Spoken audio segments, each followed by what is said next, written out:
Welcome to the meeting of the Zoning Design Review Board for Tuesday, December 11th. I will call the meeting to order and a roll call. Members Zagorczyk, Here. Member Miller, Here. Member Pena, Here. Vice Chair Tigret, Here. Chair Cook. Here. Let the record show that everyone's here. Excellent. And can I all ask you to stand for the Pledge of Allegiance?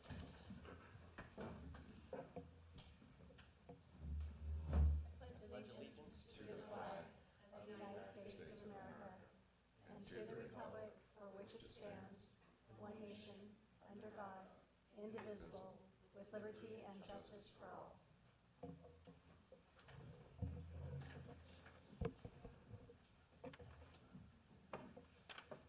Okay, thank you. Would somebody, if there are not any changes to the agenda, would somebody make a motion to adopt the agenda as presented? I motion to adopt the agenda with one change. Oh, I'm that's sorry. The minutes. agenda, this agenda. Yeah. Sorry, excuse me. And a second? I second it. All in favor? Aye. Aye. Okay. And now the minutes. Stephen, you found Sorry, that a was correction. what I meant to do.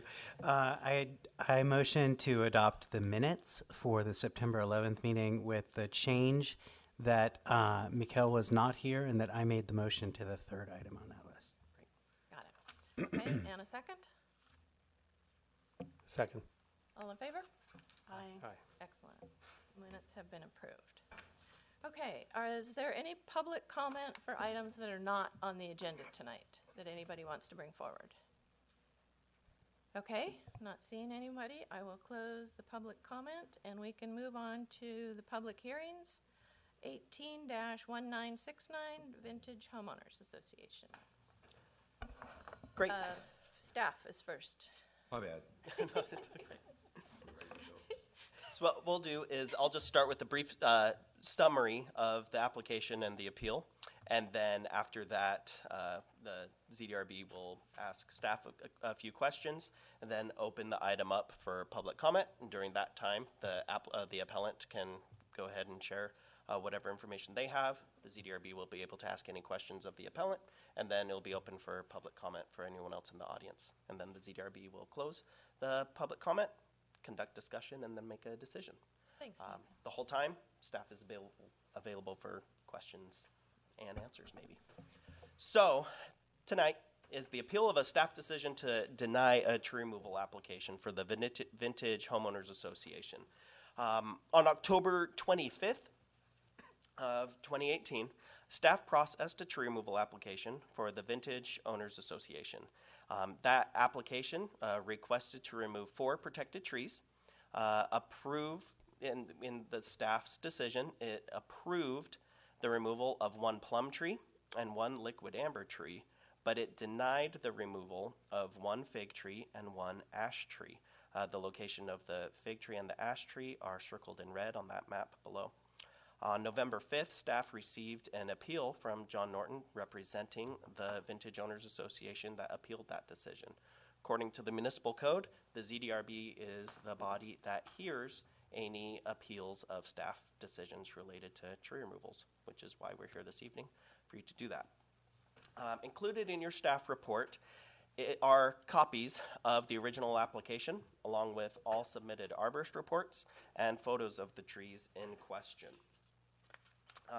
Wanted to just share a couple things with these, and then we'll talk about each tree, and then that will conclude my staff report. So due to the sizes of all of the trees, they are all considered protected trees. Any tree, according to the municipal code, with a trunk that measures 12 inches DBH, which is diameter at breast height, so 38 inches in circumference or 12 inches diameter.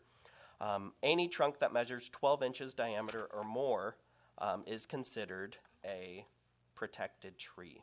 And so any protected tree, before it can be removed, requires a tree removal application. Whenever staff receives these tree removal applications, they need to determine whether removal is necessary based on criteria established in the municipal code.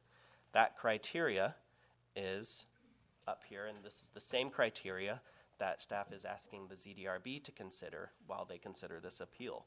It includes considering the condition of the trees with respect to its health, the imminent danger of falling or failure, proximity to existing structures, and interference with utility infrastructure. 2, the necessity of removing the trees to allow for the reasonable use, enjoyment, or development of the property. 3, the age and size of the tree with regard to the appropriateness of the size of the area in which the tree is planted, and or whether its removal would encourage healthier, more vigorous growth to other plant material in the area. 4, the effect of removal on soil erosion and whether it will result in a significant diversion or increase in the flow of surface water. 5, the number, species, size, and location of other trees in the area and the effect removal would have upon shade, privacy between properties, or the scenic beauty of the area. And then 6, whether reasonable mitigation measures that reduce a structural defect in a hazardous tree to a less than significant level or hazard can be implemented. Now, in the arborist reports that were included as attachments to the application, the arborist provided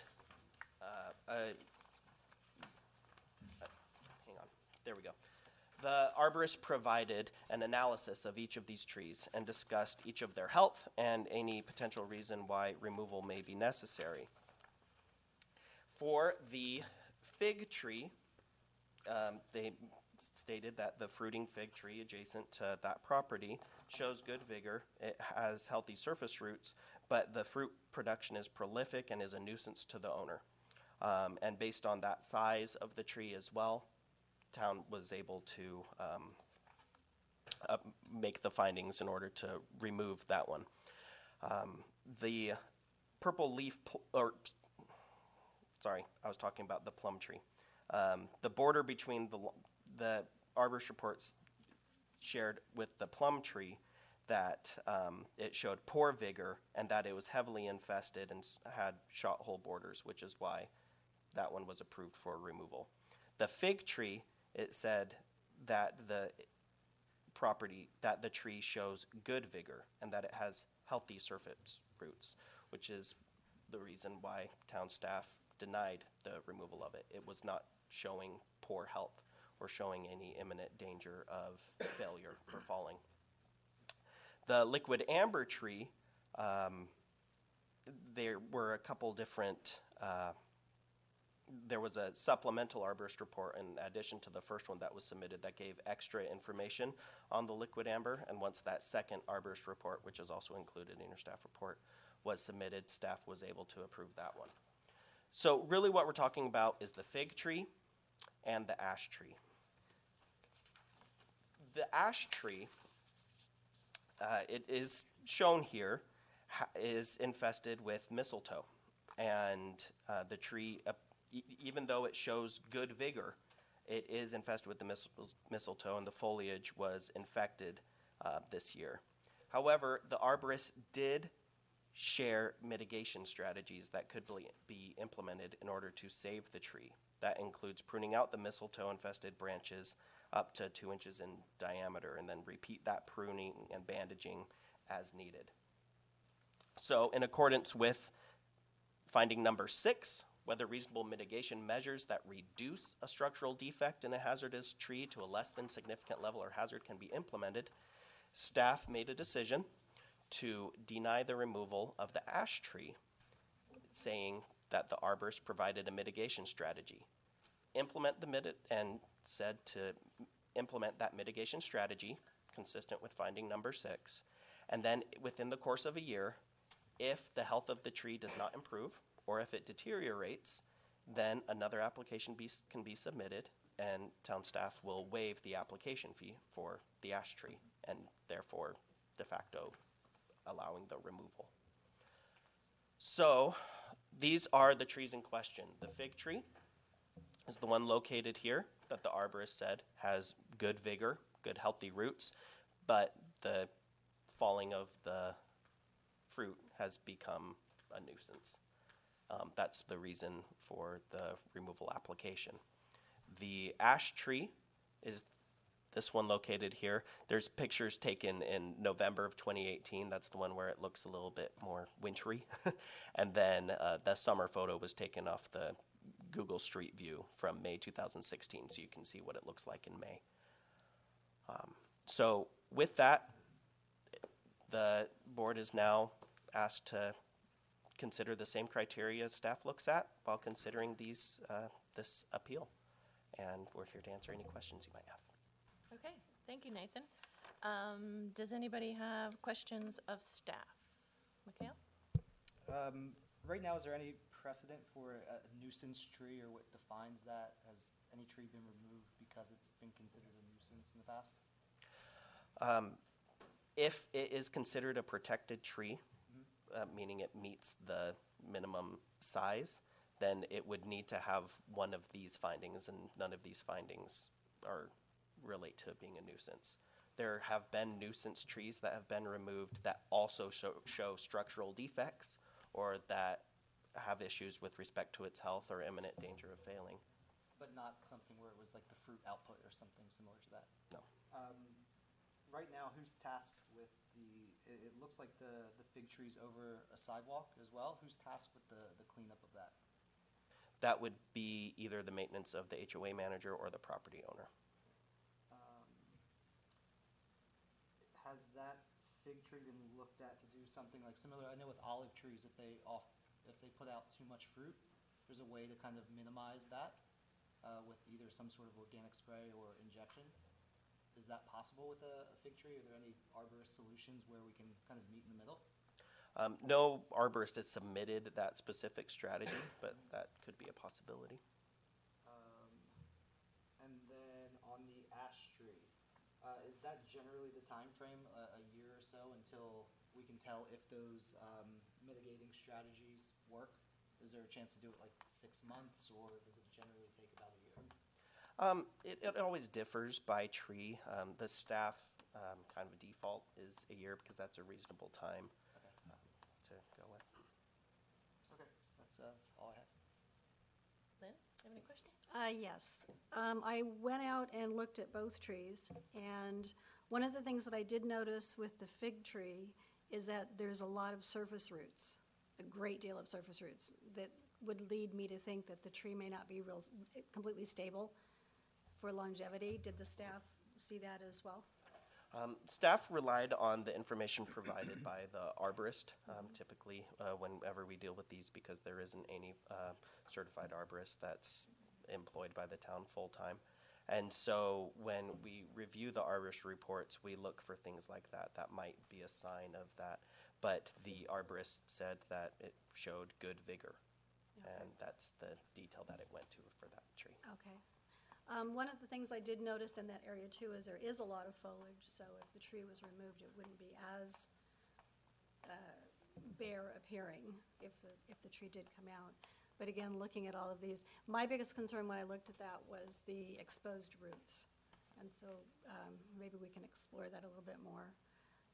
And on the ash tree, it really did have a lot of mistletoe. I wonder what if that tree could survive removing it and spraying and all of that, because it just looks diseased to me. Okay. Stephen, any questions of staff? My only question would be, what would you characterize, or what would staff characterize as reasonable enjoyment? How does that fit in? It seems counter to nuisance. So we're looking Number at two. finding number 2 Yeah. to allow for the reasonable Yeah. use, enjoyment, or development of the property. And these findings are written purposely vague so that these discussions can occur. There is no definition for reasonable use, enjoyment, or development of the property. Okay. But it could be interpreted as any reasonable person. If this existed, is it impossible for them to enjoy this property? Does it affect their ability to enjoy or use or develop their property?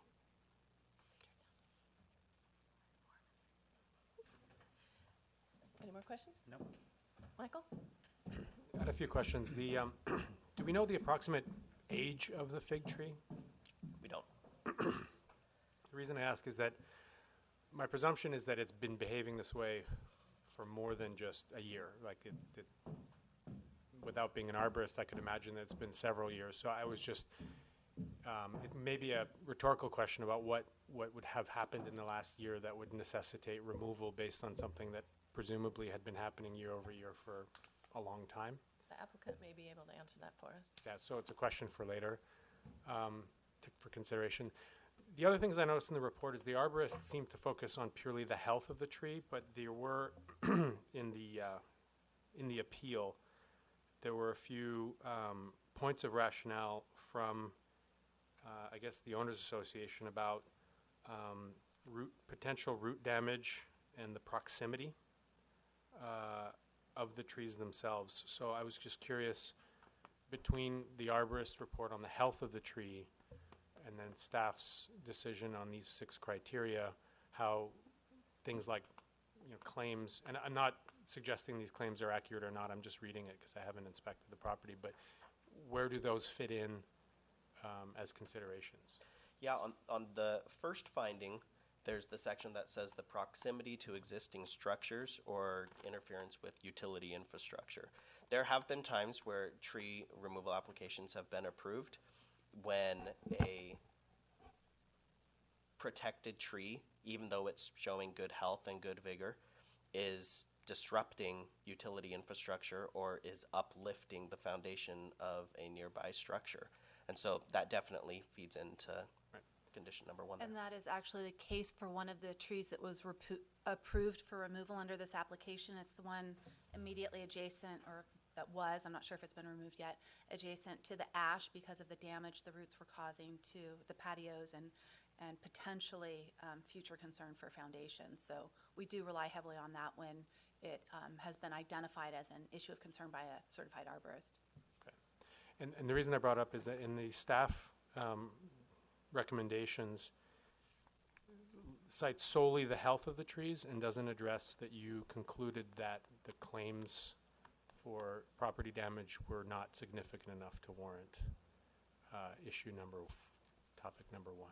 Right. So is it That's right. safe to say that you examined that criteria and determined that it was not enough of a structural issue to warrant the first guideline to be in effect? Yeah, that can be inferred by it not being explicitly stated. Okay, those are my questions. Okay. Any other questions for the staff? Okay, I don't have any questions. So we can move on to the applicant. If the applicant wants to come up and say something? We do. All right. So we're going to try to, Introduce yourself.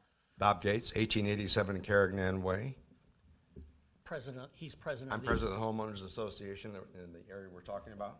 And I'm John Norton, manager of the association. I live at 1865 Carignan Way. I've been their manager for 22 years. I've lived here 32 years. So we'd like to, I think, talk about the fig tree first. There's a little bit more here going on than, obviously we're very involved with it, but Some alarm going on? Yeah, yeah. Check that out. It may be at the school. Cool. so we think there's a few things here, maybe partially displayed by the photographs we've attached with our presentation. These photographs were taken before all the leaves fell down on the fig tree. That's a very unusual hairpin turn down there. I don't know if you know that part of our association down there by Veterans Park, but it's kind of a tricky little corner, and people often don't know how fast they're going when they come into it. One of our concerns about the fig tree, of several, which I'll enumerate, is public safety. That actually, when that thing is in full bloom, along with the other vegetation that's in there, it's a vehicle safety. We think it's a safety obstacle. There's also a crosswalk right there. It's also east-facing, where if you're coming in towards the east, you have the sun in your eyes. There's a lot of bicyclists, walkers, dog walkers, and so on. Our main criteria about the fig tree is safety. The second thing is the surface root issue. That is, we don't want to just take down the fig tree. We want to re-landscape that entire corner there. It's all going to go, because it's not just the fig tree that's more or less partially obstructing the view. But we have spent quite a bit of money for a landscape plan and have initiated and completed 2 projects, and this is our next one, to redo that whole area, much of which is unauthorized plantings from a homeowner who thinks that that is their property. So we'd like to remove most of that vegetation eventually and start all over so that it matches what we're doing in other parts of the development. Also, we have the issue of the falling fruit. It's a slip and fall danger. I'm sure we could go into all kinds of difficulties about if there was a slip and fall suit on that sidewalk, whose responsibility would it be? And we don't want it to be ours. We'd rather remove the source of the problem. Third is rodents, rats, and so on come in there and eat that fruit, and that's another problem with the area. So it's not just the tree. And that tree was not planted by the association. It was planted by an owner. And why wasn't it removed earlier? These things happen, you know. It just got out of hand and went on and on and on, and it just happened. But Do you know roughly how old the? it's probably about 10. It's over 10 years. It's about 10, I Actually, think. if I may, there was we were going to take the tree down before it got the size that required a permit, and the owner went around with a petition and got enough signatures that reversed the board's decision to remove the tree. This was probably 6 or 7 years ago. I think the point, we have allocated money to re-landscape that area this year, and to me it all starts with that tree because, as Lynn pointed out, the surface roots take up probably 40 to 50% of that area. We don't have we have over 120 trees in the common area. We don't have another fig tree. It hasn't been said here, but one of the requirements of approval of a removal of a tree is that we plant another tree. So we are agreeable to plant another tree in that area of the size required under the permit. But to do anything, spend any of the association's money would be irresponsible without removing that tree first and grinding out the root substructure there so we can start all over with plants and plantings that go along that conform to our master landscape plan, which we had developed a couple of years ago. So that's pretty much the deal on that. You can see by the shape of the road there, it's tricky enough without any obstacles, and we like to just recontour that whole area and make it much more open, inviting. It's a mess. If you drive by there, it's just a mess, and it's not our fault. We are re-landscaping in sections, and one of the first sections that we completed was just adjacent to that. It would be on the south side of that. It would actually be behind 1863 instead of on the side of it, Carignan Way, and it's also behind my unit, 1865. That has been re-landscaped in the last 5 years. That's something that, similar to that we'd like to do with that section, to bring symmetry to that area of the development. I think that's the end of our comments about the fig tree, and we can talk now about the other tree. John, why don't you go ahead? Well, sure. Something that wasn't mentioned about the ash tree was that it has a second disease. It also suffers from anthracnose. We've been injecting that tree for the last 5 or 6 years at a cost of $285 an injection twice a year. It doesn't seem, the tree is not dead, but you can tell by the pictures with a combination of the mistletoe. It's not just a little mistletoe, it's a lot of mistletoe. And if you look at the arborist supplemental report, his first option is recommending to remove the tree. His second option is treating it, and he goes on to say that it's almost impossible to eradicate mistletoe. And it's within 15 feet of a tree that was allowed to be removed for root damage. And if you look at the last, at least in my package, it was the last 2 pictures, you'll see how close that tree is to the patio fence of 1939. 1935, the next patio down where the liquid amber is still standing, but we will remove, once we have finality to this issue, the roots of that tree have caused quite a bit of damage to 1935 and 19, whatever the one is to the left of that. And I have every reason to believe that the roots of that ash tree will do the same. It's very close. I mean, it's within this far. Trunk is this big. It's within this far from the patio. And it's an unhealthy tree with 2 diseases. And we have plenty of room out in the common area just to the east of these trees to plant new trees in a much more open and congenial area without scaring the neighbors to death with what's the tree doing to my patio and my foundation and my utilities and so on. So we're not just out to remove trees. When this place was built in the early 80s, they just threw stuff in the ground that grew fast because they wanted to fill in with landscaping so they could sell the properties. Now, 35 years later, a lot of these trees are dying. They're just at the end of their natural life cycle. So we're all gung-ho about trees, but these trees are problem trees, and we'd like to ask that you consider allowing us to remove them and replace them and re-landscape where the fig tree is. Okay, does anybody have any questions of the applicant? Lynn? Sorry, your turn.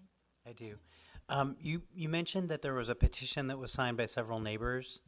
Are any of those neighbors here tonight to defend the keeping of the fruit tree? Okay.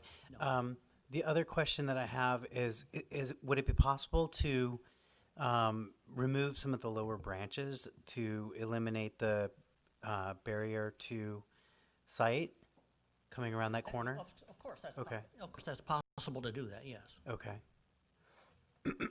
That's it for me. Michael? Just one other question.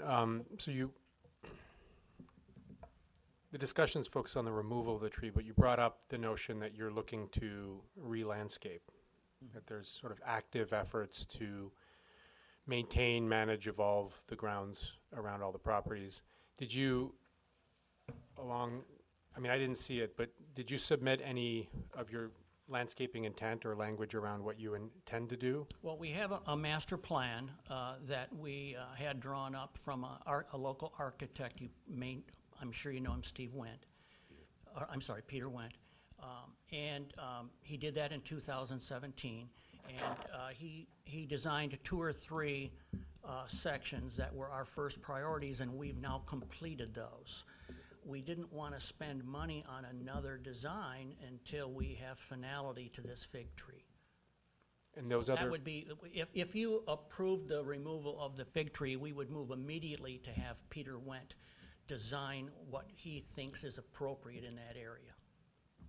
and the previous landscaping efforts didn't require removal of any trees for those other 3 instances, correct? We've taken trees, we've removed trees with permits that I can't think of any that were removed for the landscaping improvements. They were removed for diseases. I think the drought got us on a couple big amber trees. So we've removed a number of large trees in the last few years, all permitted. And it's the practice of the town anytime a tree removal application is approved to condition replacement trees. And the HOA, every time that's happened, has always planted a replacement tree, has complied with that. Okay, any more questions of the applicant? No questions. Okay, then you can have a seat. Thank you. Are there any members of the public that wanted to comment on this topic? Okay, then we will close that and move on to our discussion of it. Mikhail, do you want to start? Yeah, do you want to start with fig and then ash? Yeah, Okay. let's do that. So for the fig tree, I would be more inclined to approve removal for it if I saw the plan for what's coming next. Until then, I would be okay with trimming the lower branches and just providing that kind of line of sight for traffic, because that can be a problem. And ultimately with the end goal of seeing their plans for the future in that parcel, rather than just saying, okay, remove it and then wait. So whether that's a condition of approval or whatever we decide. Okay. Lynn? on the fig tree? I,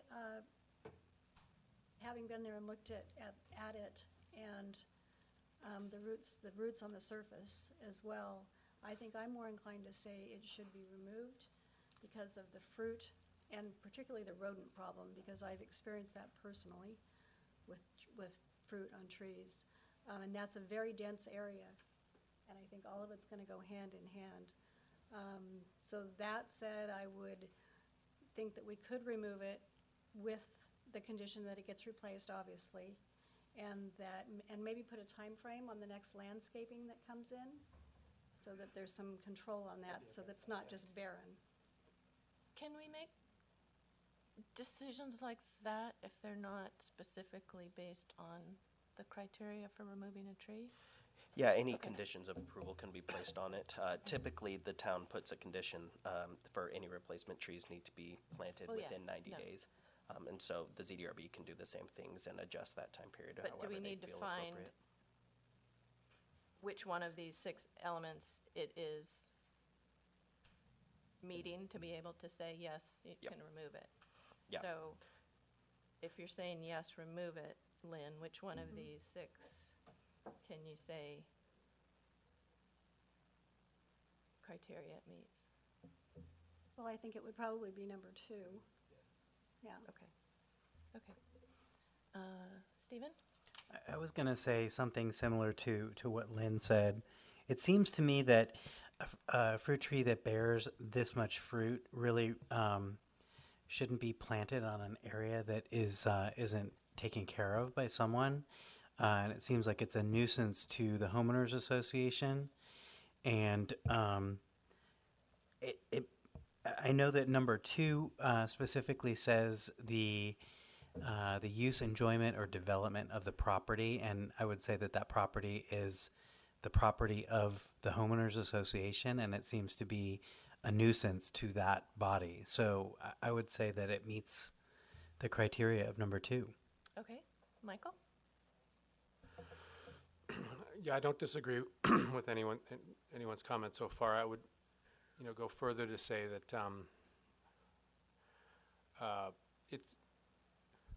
we don't have any evidence of the desire to having removed the tree, but if, taking what the homeowner said at face value, they have a track record of taking care of the property and replacing things and curating. So it's, we have the benefit of precedent where this isn't a single new homeowner who, may have an agenda that we don't understand.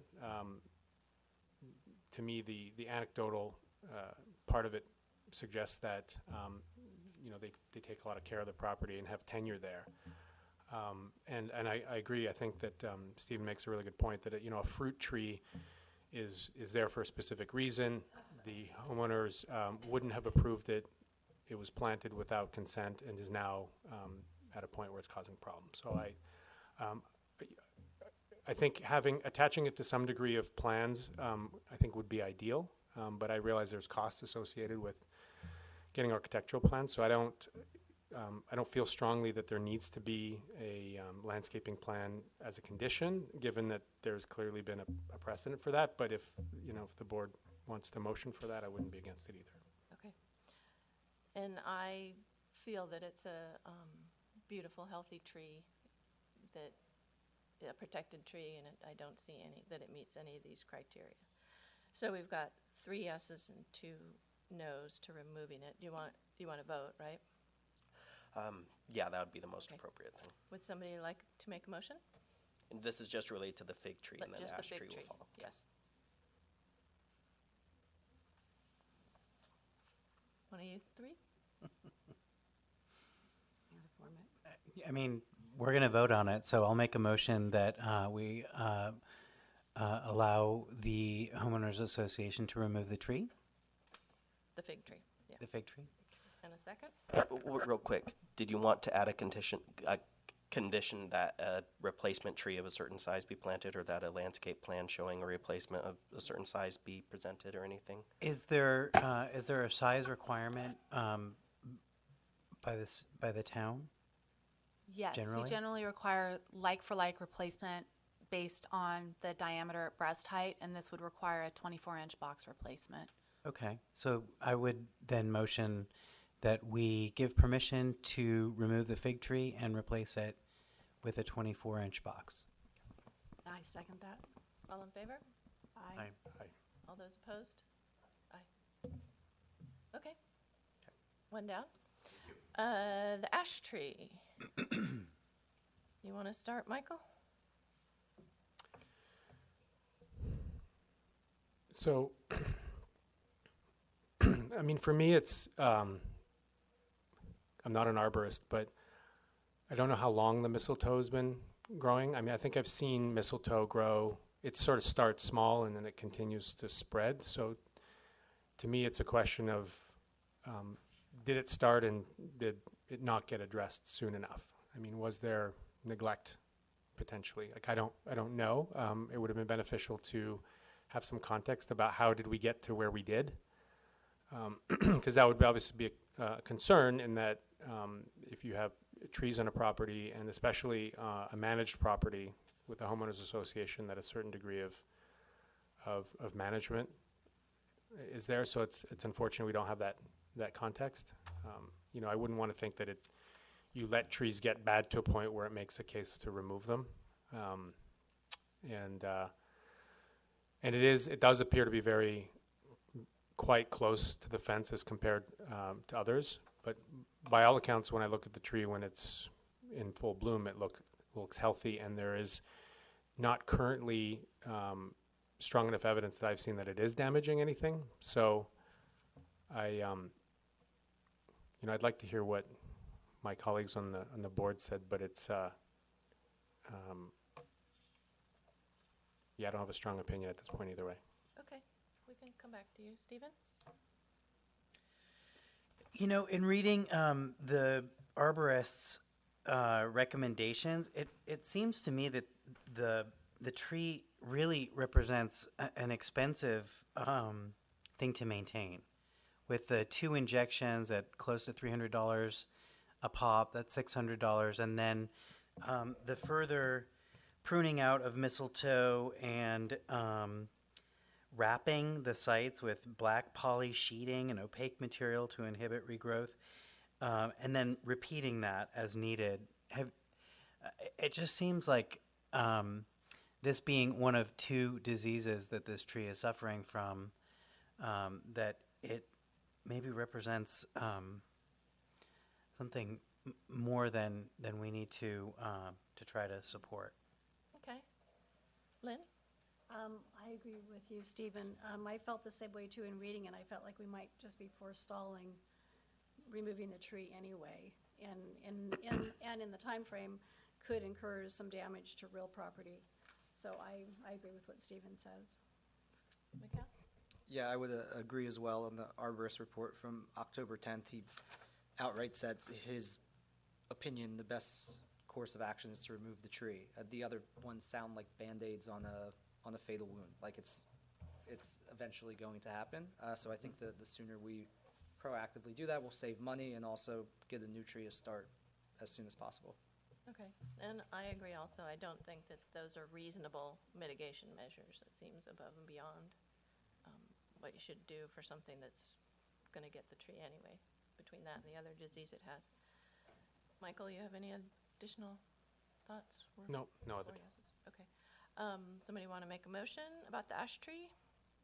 I'll move to approve the removal of the ash tree. And a second? Real quick, I just want to also say, do we also want a condition for replacement similar Yes. to the previous one, or I just want to make sure that was Yes, discussed? sorry. Okay. With the condition With the to, condition yes. of approval to replace the tree within the town's guidelines. yes. Okay, and a second? I second it. All in favor? Aye. So that's 5 votes. Okay, Okay. thank you. very much. Then staff will reach out to the appellant tomorrow to say what the next steps are with that. Thank you very much. Okay, we can move on to 18-1979 master sign plan for La Calenda. Good evening. Tonight you have before you an application for new signs for the new business La Calinda at the former Hurley's restaurant site. And two of the signs are portico mounted signs that would replace the two existing Hurley signs. And one is an 11 square foot sign and the other is about a 10.5 square foot sign. And they total about 21.5 square feet. And these signs will have a white or a cream background with La Calinda in salmon and teal, 3/4 inch dimensional letters, and they'll be illuminated by the existing gooseneck lights from above. The applicant is also proposing two approximately 3 square foot signs for two of the awnings on Washington Street. And the applicant had originally proposed signs on all 5 awnings on all sides of the building, including Yount, but reduced that to 2. And they haven't specified which 2 they're interested in having, just 2 on Washington to give it a presence on Washington Street. So we looked at these signs in respect to the Yountville Municipal Code, and the code regulates the size, placement, and design of all signage. And this project is subject to a master sign plan because it includes both Petit Logis lodging and the La Calinda restaurant. And businesses that are subject to a master sign plan are permitted one wall-mounted sign or one suspended sign, and in addition to one monument sign. And in this case, the applicant isn't choosing to use a monument sign, but to replace the 2 existing signs.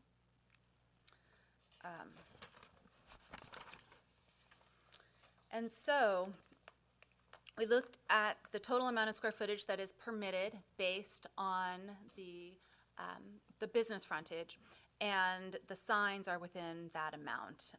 Staff, however, supports the 2 signs that you see here on the portico for the reasons that they replace existing approved signs, and that it's similar in treatment given to other master sign plan properties that have more than one frontage.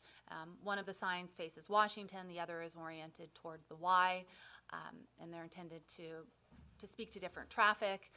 That's similar to, for example, Hill Family Estate has more than one sign because of its corner location, as does Kelly's Fuel and Provisions because of that corner location. So we are supportive of these 2 signs. The colors that you see here, the sign ordinance regulates the color background, and this is a neutral color that is similar in tone to the building as it is repainted. And the colors of the letters themselves, especially the salmon, are colors that are found on new awnings that will be installed around the building, and you see the awnings in your package. The teal is a color that sets that off, but the ordinance doesn't specifically regulate the colors of the copy so much as the background, and so we've found that finding is met. So we do support these 2 signs. We are concerned, however, with the number of signs and the over-proliferation if they are on additional awning signs, because the purpose of the sign ordinance is to allow businesses to sufficiently advertise what they are, to help guests and residents find them, but it's to avoid sign clutter and just over signage. And for this reason, staff has trouble supporting those awning signs because they're just in terms of number, they exceed what's allowed by the code. And then it is different treatment than we've provided to other properties in town. So like I say, we're supportive of the 2 portico signs that replace the existing Hurley signs, but we would hope that you would find that the awning signs are too many. Okay, thank you. Anybody have questions of staff? Yeah? Okay. Stephen? So you mentioned that they're reducing the number of awnings to 2 Yes. on the Washington Street side. 2 on Washington, yes. So I believe there are the 4 awnings on Washington and 1 is on Yount. So 2 of those 4, so they'd be evenly spaced on the Washington So side. they're going to have 5 awnings, but only want to put signs on 2. Correct, yes. I see, yes, okay. yes. Michael? So currently the signs, the old Hurleys, I mean, I know that there's basically there's that entranceway and there's a sign on each of the front-facing corners. Yes. And so essentially those are the two. And then the ones that are being proposed are also on Washington, which would essentially be parallel to the one that we're looking at on the left-hand side. Yes. So if you were staying, you would see more than one sign. Because I noticed that, I mean, I counted the original Hurley's had 7 awnings. It sounds like not all 7 are being replaced. But it also borders Yount Street as well as Washington. So I'm surprised that it's the refined proposal is all on Washington Street when there's, in fact, no signage on the Yount Street side. And then, so that, I just wanted to clarify that was Yes. the 2 on Washington. Okay. All right, those are my, Okay, is the applicant here? They No. do not appear to be here. Okay. Are there any members of the public that want to comment on this? Come on up. Hi, Carrie Dorman, Yountville resident. So my question is, since it's a master sign plan, is the Petite Logis signage and palette, is that a building on the same parcel? Thank you. Okay, that's the only That is. building on the same parcel? Yes. Okay, Petit Logis and La Quinlinda share the same parcel. okay. and can you, Okay. can you clarify what, I apologize, I didn't get the dependency relationship between the Petit Logis and this new, The sign, There's no relationship between the businesses. It's just a parcel that supports 2 separate businesses. And any parcel that does that or any multiple occupancy site is required to have a master sign plan. And master sign plans have additional restrictions or guidelines as opposed to other single occupancy properties. and one of the design criteria reads that colors for sign backgrounds must be selected from either an approved color town palette, if adopted by ZDRB, or from the palette used on other buildings on the same parcel. I see, So that's how that come up. thank you. Okay, since there's no applicant and we have our public comment, thank you, we can move on to the discussion. Mikhail, do you want to start?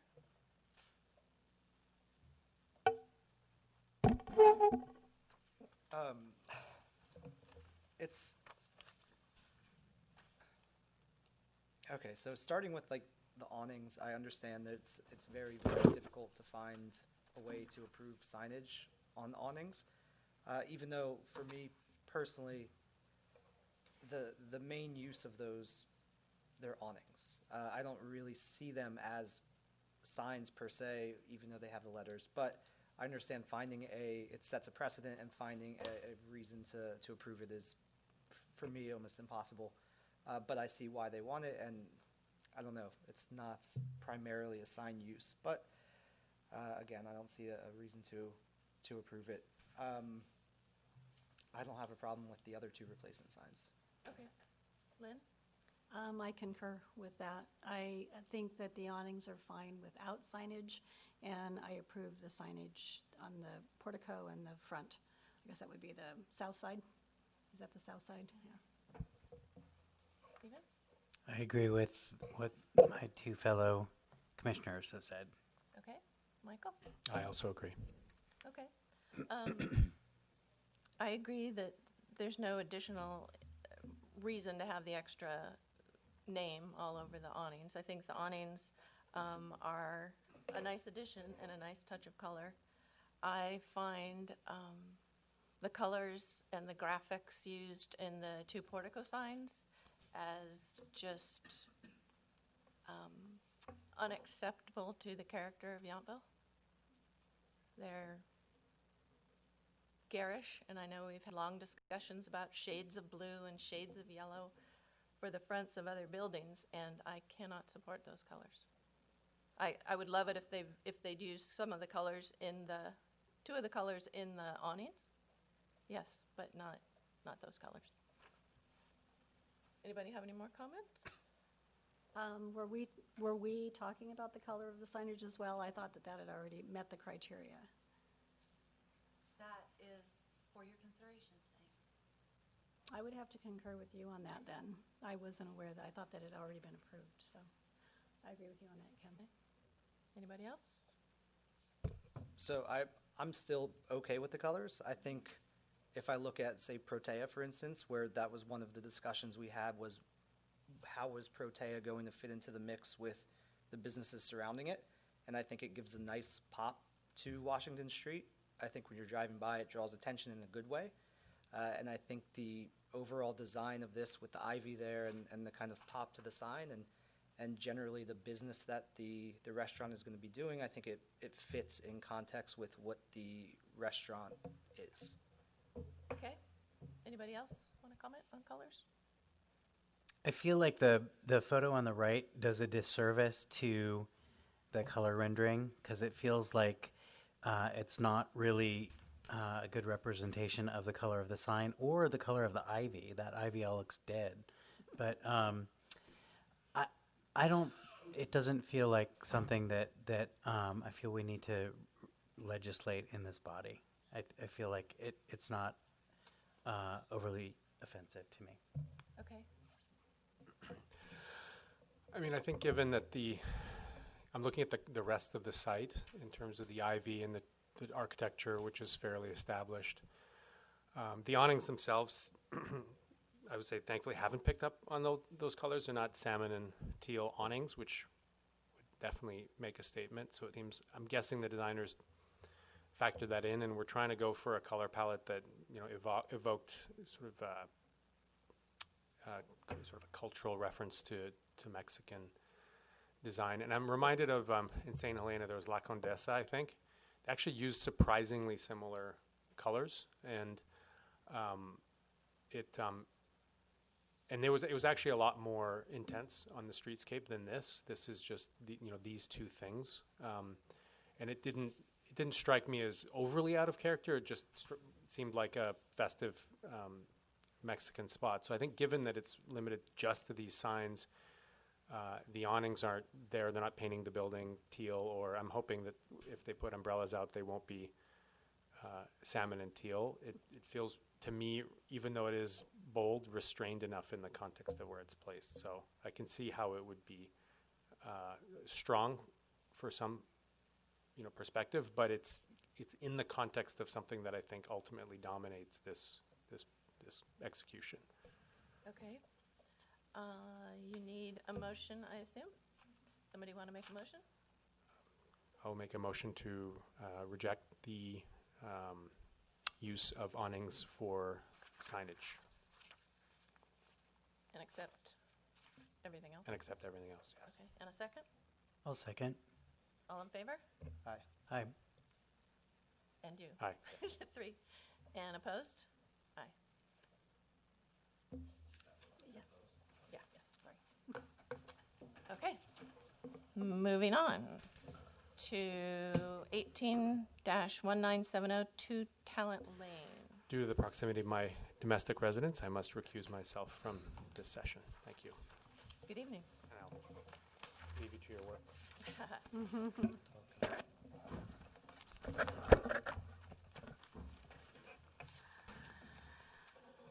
Okay. Ready? Good evening. So, before we begin, I did want to share that just with every other public hearing, e-comment period was up. The town didn't receive any e-comments, but did receive one letter from one of the neighboring property owners. That letter is and has been provided to the board. It's placed at each of your chairs there, and the neighbor expressed concern with two-story homes being built in this location, and also expresses concern with the interpretation of the 50% rule in the town. So with that, before you is an application to split the parcel located at 2 Talent Lane into 2 lots, to raise the existing residence and detached garage, and to construct 2 new single-family residents in that place. The subject parcel is located right there on Talent Lane, which is a private road just off of Yountville Crossroad.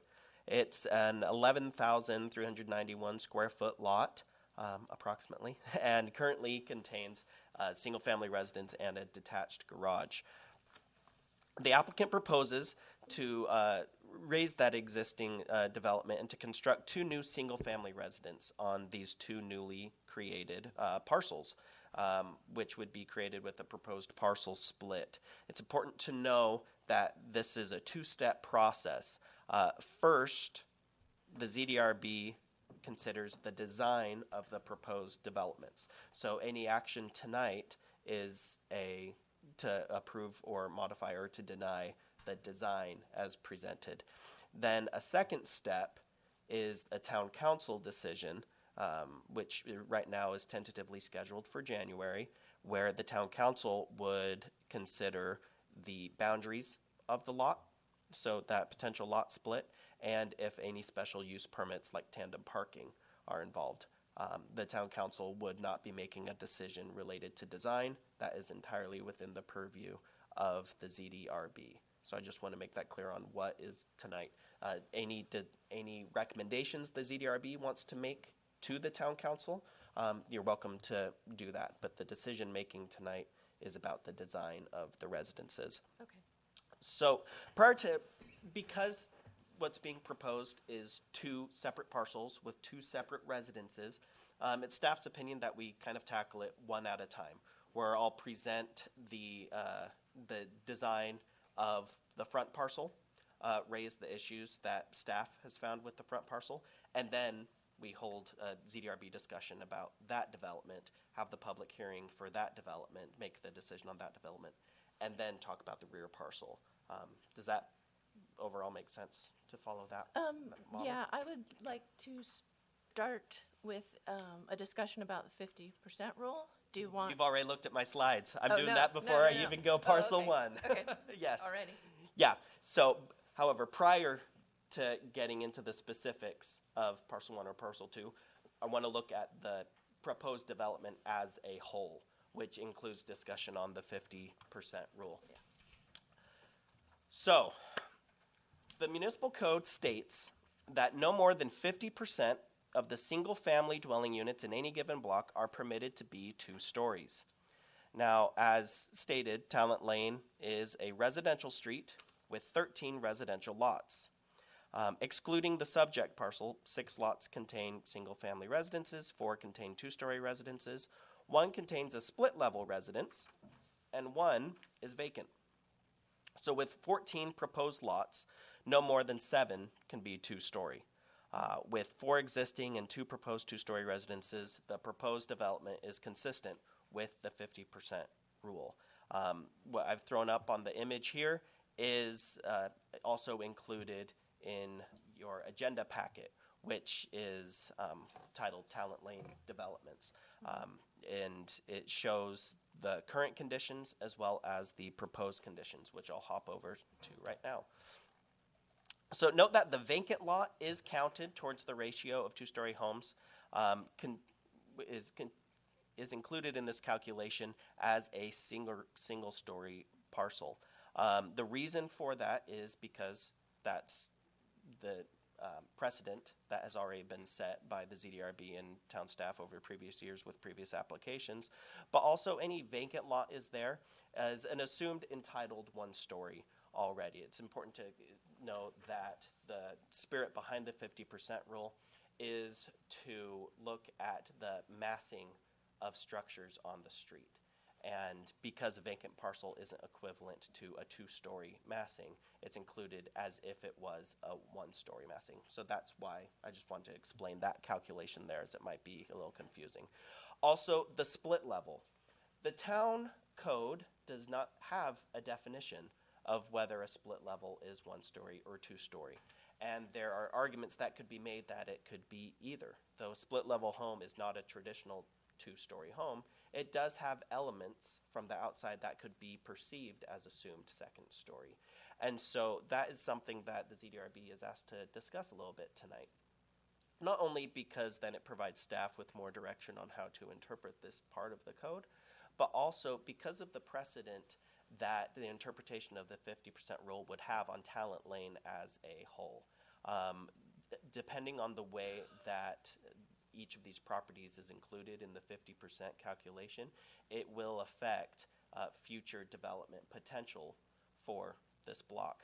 for instance, if it is calculated like this, where there's 7 single-story, 6 two-story, if the split level is considered a two-story, okay, then if both of these get approved, that's it. No more two-story homes are permitted on Talent Lane.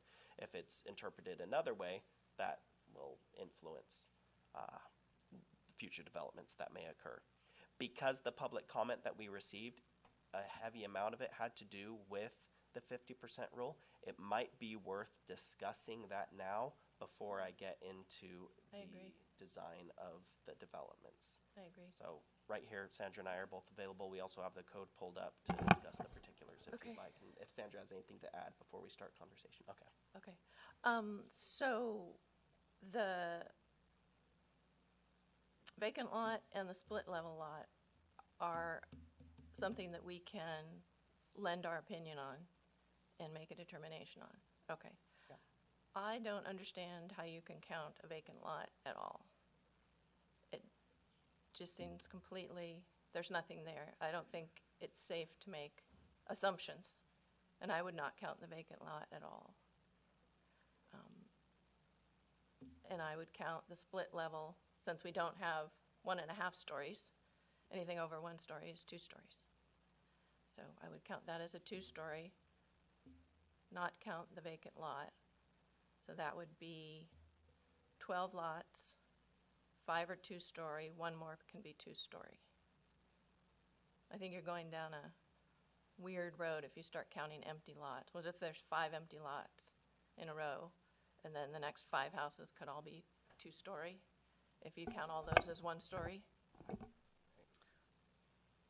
Well, I would share why it's been interpreted in the past to count those, and that part of the issue is that planning looks forward to regulate land uses now and in the future and to put guidelines and plans in place on how property can be developed. And because it is forward-looking, there is an assumption that vacant lots within town will be developed over time, and so it's been looked at that it's an assumed 1-story, and it's part of just looking forward to the future development potential. And in a town like Yountville, where the only opportunity is infill development, we regularly see that vacant parcels get developed. We even see applications like the one before you tonight where parcels are split and divided. So that's what staff's perspective is on it. But Chair Cook, you're right. Based on the language of this exception, it's within the ZDRB's authority to consider any of the factors out there, and so that vacant parcel issue can certainly be one of them, as well as all the language in this as to what's visible from the street, and just, you have a lot of authority tonight in interpreting this rule based on conditions. Mikhail, you have some thoughts? Yeah, and quick question, wouldn't Michael be appropriate to discuss this topic with, if it's just the overall 50% rule? I think the this is the town? public hearing for the item as a whole, so Okay, it's safer not, no. And it's Although, also, boy, I'd like to know his opinion. well, and it's also important to know, for everyone watching at home, page 2 and 3 in the staff report is really where it gets into the details of the 50% rule and what it says in the municipal code. It's also good to refer to. With it, it says, it gives all of the different ways on how the ZDRB may come up with that 50% rule calculation for any given block. And so right now, we're talking about how we can interpret it for Talent Lane. Right. And if that's the case, then yeah, it's appropriate for members of Gorsick to be recused since it's his block. Got it. I agree with half of what you brought up. I do think vacant lots should be taken into account with the idea that they are going to be developed. And if there is the ability with the 50% rule, the limitation should be placed on that lot if everyone else has built out. I think it's, you're looking for the future, assuming that it's going to be built, and if they can't build a 2-story home, I don't know if any of this is making sense, but I think we need to plan for the future, and the vacant lots on any given section need to be taken into account. I agree with your 2-story assessment of the split-level home. I think there's a certain height, because we're, again, avoiding building massing. So there's a height, anything over that height is considered 2-level. Okay. Lynn? I do agree as well that the vacant lots should be part of the scheme of it all. And if you're the last lot being built, then you're obviously, you know, and if it's built out, the 50% rule is maximized, then you have a single-family residence, and that's your only option.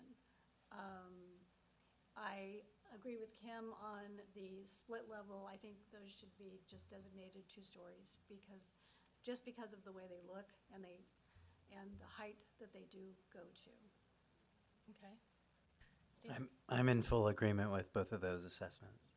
So to count the vacant lot, Yeah, vacant lot should be counted as a single story, assuming that it would be entitled, and then a split level to me is it's splitting into 2 levels. okay, so we have 13 lots. So 6 can be 2-story. Based on that calculation, and we'll have public comment following this, the current would be 7 single 7 and stories 7. with 2 5-stories. Sorry, 5 2-stories. And then this proposal, if it were to happen, would bring it down to 6 Oh, the single proposed, stories. Yeah, 14, okay. Yeah, if you count 14.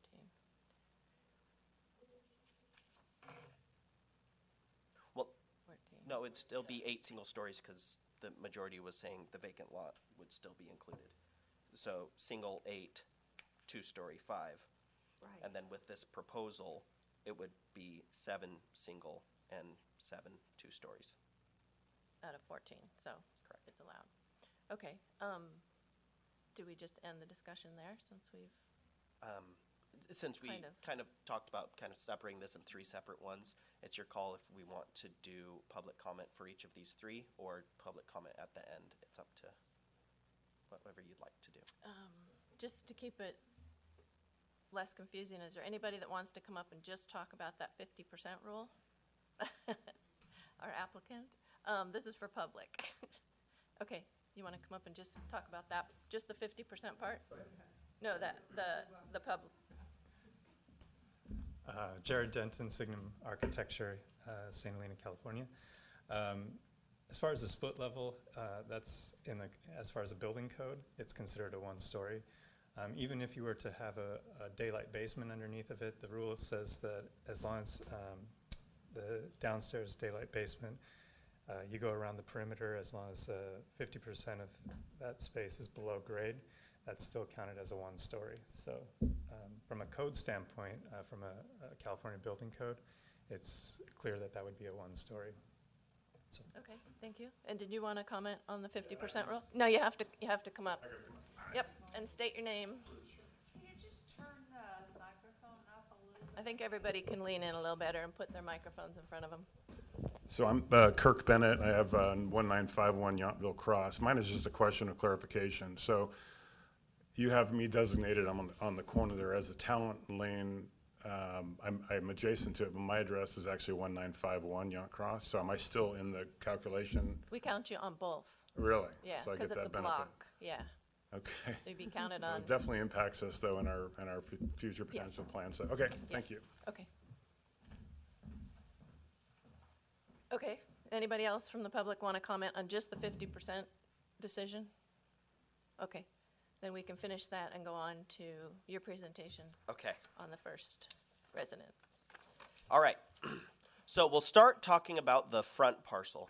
But before I go too deep into the front parcel, want to know that analysis was done when it comes to vehicle access as well as landscaping for the entire proposed development. The driveway on the south side of the front parcel is going to serve as an access easement for the rear parcel that's shown over here. If you can see my mouse cursor on the monitor. The rear lot will not be a flag lot, but will rather be accessible via this access easement on the front parcel. The driveway is 10 feet wide. It includes a planter strip in the center that would soften the extent of the hardscape there. This driveway layout has been reviewed with the fire department and the public works department. They found that it's satisfactory, and then conditions they'd placed to make sure it's compliant with building code would be handled at the building permit phase of this. When it comes to the landscaping, no landscaping plan has been submitted along with the application, but when a landscape plan is not included in the application, staff typically just includes a condition of approval that requires a plan at the time of building permit plan check. So a recommended condition approval is in your packet that requires that a landscape plan that features stormwater facilities, which is a bioswale, would be submitted and approved as part of the building permit submittal. Just wanted to make sure that was aware in case there are any questions on that. So now the front parcel. The proposed front parcel will be approximately 6,300 square feet, and it will front onto Talent Lane. The project proposes the construction of a two-story, 1,879 square foot single-family residence. The house features white board and batt siding with horizontal cedar siding at the front patio. It includes steel windows and doors with a matte black finish, and the house includes a standing seam metal roof with PV panels. The house will stand a total of 22 feet and 10.5 inches tall, which is compliant with the town's standards for maximum building height. The second floor includes a 100 square foot terrace deck on the east elevation, which is adjacent to the proposed master bedroom. The deck, so you know what I'm referring to, is right this thing here. Everyone can see the cursor there. So the deck is located underneath the roof line of the dwelling, and it's wrapped by a steel cable guardrail. There's an opening above the deck in the roof, and that was included as a modification in order to address the massing of the building, and I'm going to talk more about the massing of the building soon.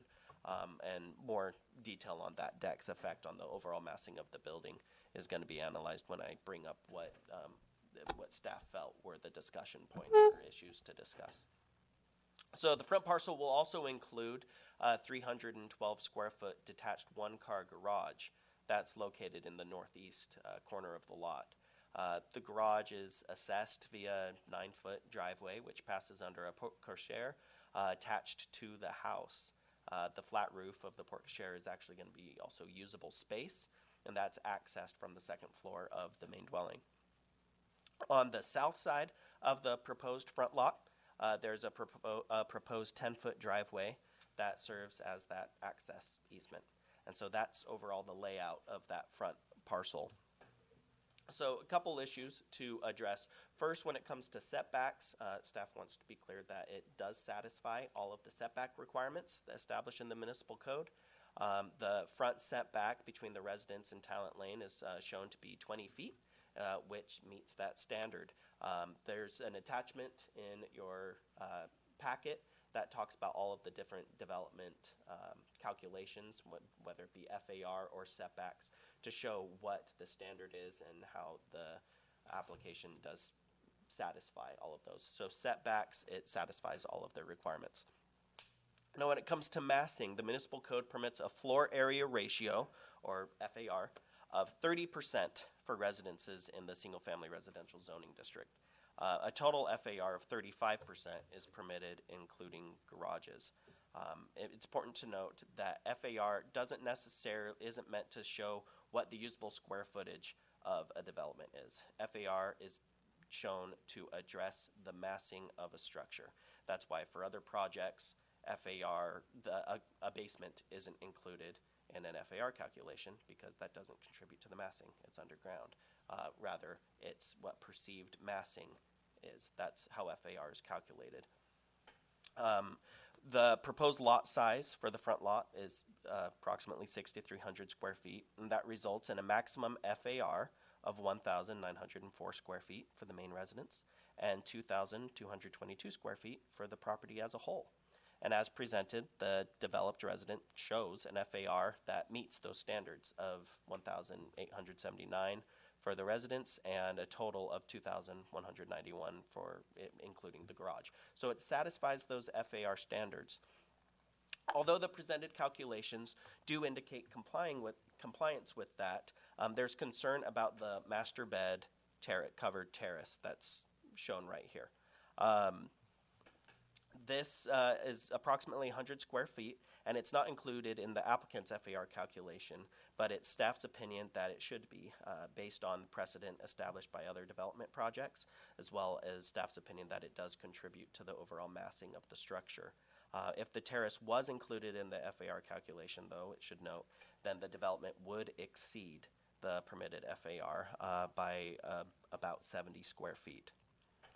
So ZDRB precedent in the past has been to include covered terraces in all FAR calculations when it contributes to the massing of the building.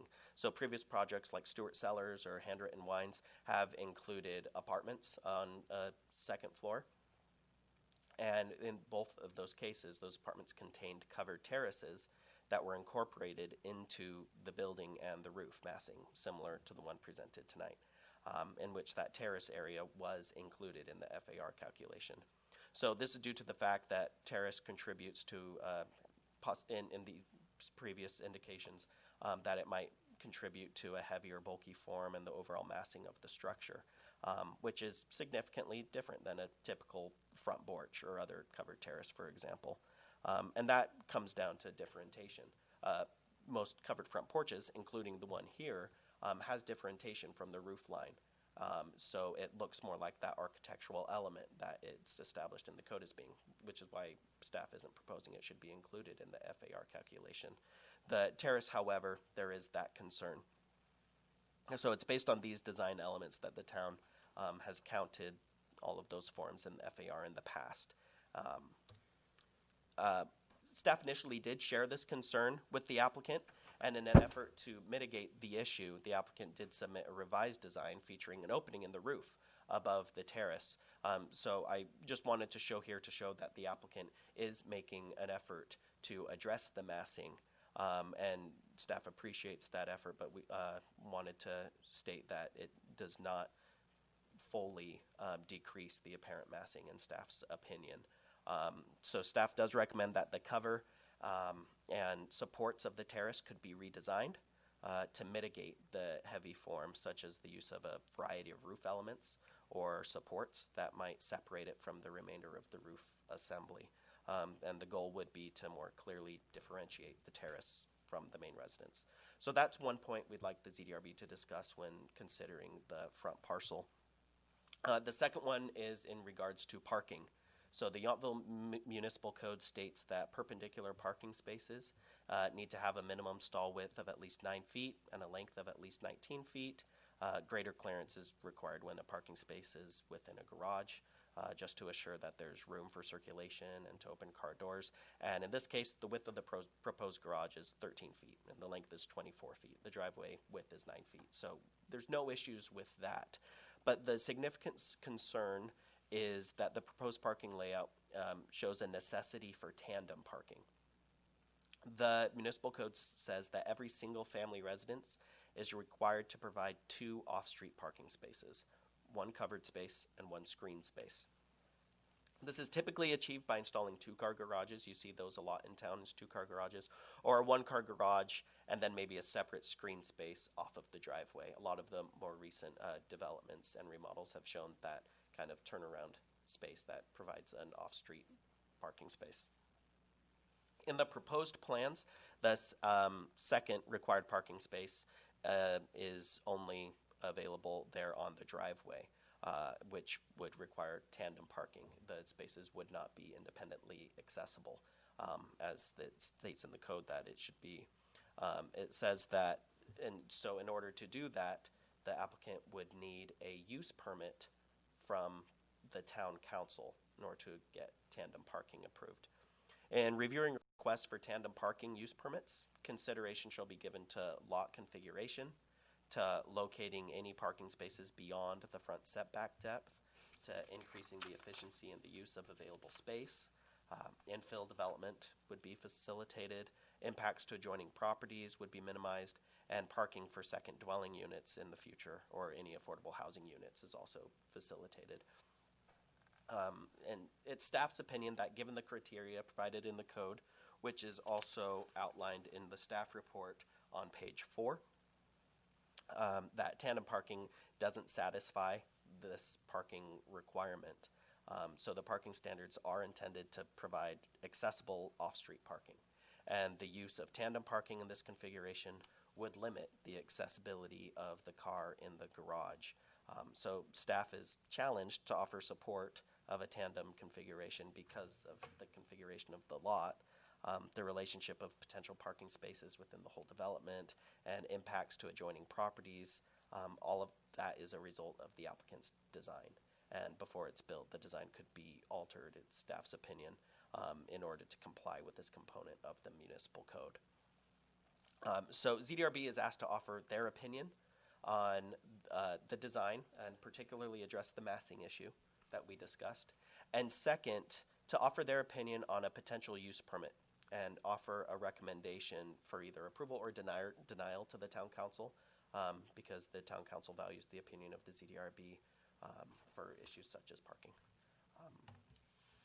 That's the front parcel. Yes, So one I at a think time. now it's time to talk about it. One at a time. Stephen, do you have any questions for staff? Just those questions on the front parcel. Yeah, my questions are, what about lot coverage? Is that not also a consideration on both of these parcels? So FAR addresses lot coverage as well as setbacks. So when you consider what the potential floor area ratio can be in conjunction with the setbacks, that establishes the building envelope, meaning all the potential parts of the lot that can be developed upon.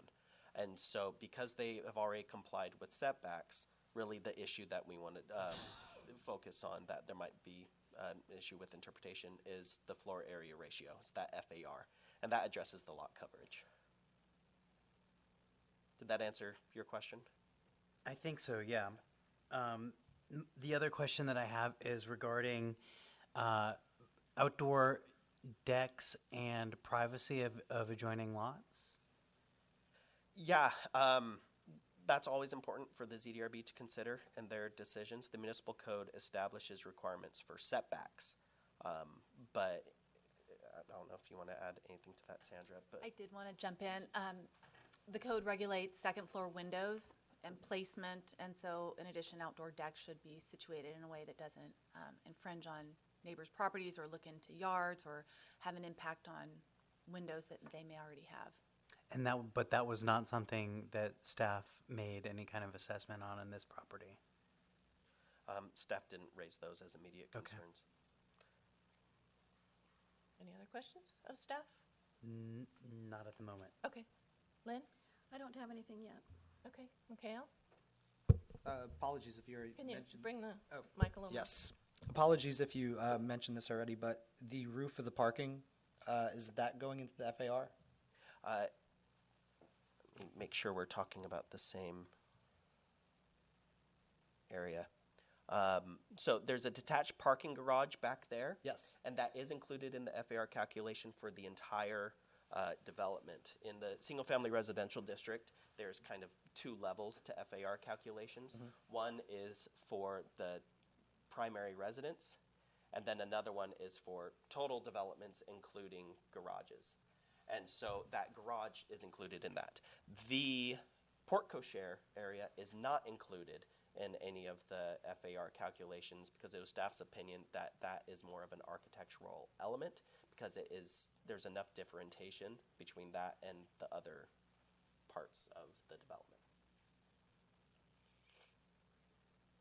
And parking will be ultimately decided by town council. It's just our recommendation for the hearing. If the applicant decides to apply for a tandem With the parking tandem use parking permit spot. to the town council, yes. Okay, that's all. Okay. I have a couple questions. Given that this is a very rural neighborhood and it is a fairly big lot before they tried to split it, I'm surprised that the big walnut tree being removed wasn't mentioned. So the applicant may be able to discuss this further. They did indicate their plans, the trees that would remain and the trees that would be removed. And any significant tree that is removed, it will be conditioned on that landscape plan that I said would be conditioned as part of the building permit stage, that it would also cover replacement trees. Okay. And so that happens often with developments where trees. If it's an oak tree, because oak trees are held to kind of a different standard than a lot of the other species in town, often the town has placed conditions to protect those on kind of an extra strong basis. If people remember the relatively recent discussion around Stuart Cellars and that heritage oak tree, there haven't been any proposals for protected oak trees to be removed in this application. Okay. And a significant walnut tree, though it would require significant replacements in their landscape plan, doesn't have the same level of protection as a heritage oak would. Okay. Yeah, and so even though there's the condition that a landscape plan that addresses replacement trees, we can be specific to say, in particular, the walnut tree, if we'd like. Be replaced. Yeah, Okay. we can call that out more specifically. Okay. I assume that the unconditioned attic space was counted in the FAR? Attic space is not conditioned in the FAR because the two-story space already is. So you counted it all the way, even though it's not a usable room on the second floor that goes all the way to the front, you counted it? What? Yes, anything that is over 100 square feet in area and over 16 feet in height is counted as an assumed second story in terms of FAR. And so that living room massing that is open to blow would be counted. But okay. Is that what you were speaking of? No. No, okay. Right behind that. Are you Yeah, talking about- right behind that. Where So is it? any unused attic space that Oh, is. The loft, and then there's an unconditioned attic over on the left-hand side. So all that whole side was counted, That area is not counted. but it's part of the massing. But it's unfinished attic space is an exemption from FAR. I'll get you the language and read it.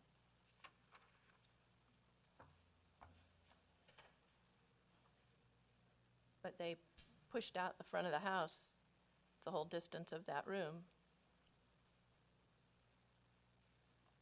It's part of the massing.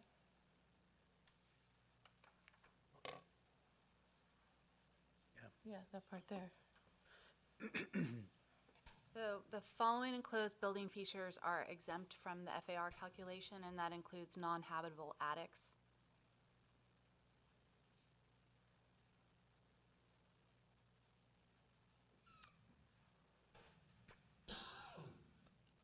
Okay. Seems like That seems So like but if it's on the very- same floor as the law. second floor, The loft is a room, right? yeah, the definition of attic is that it is above the highest living floor in the room. Right. So This in is- that case, it would be exempt. I think it's something that should be looked at in more This depth is not here. over it. No, It's, it's side by side. that should be counted in FAR. You're seeing it on the plan, right? Yep. Okay. Yeah. Yeah. Okay, we don't know if it was counted. If you give me a few seconds, I Okay. can double check the Okay. calculations. Those were, and if you do if a tandem parking permit is issued, is the use of it in a tandem method monitored at all by the town? Just as any use permits are monitored, there's window checks and spot checks every once in a while to make sure there's compliance. You mostly rely on With neighbors? Yeah. Neighbors, okay. Okay, those are my only questions. So we can move on to the applicant.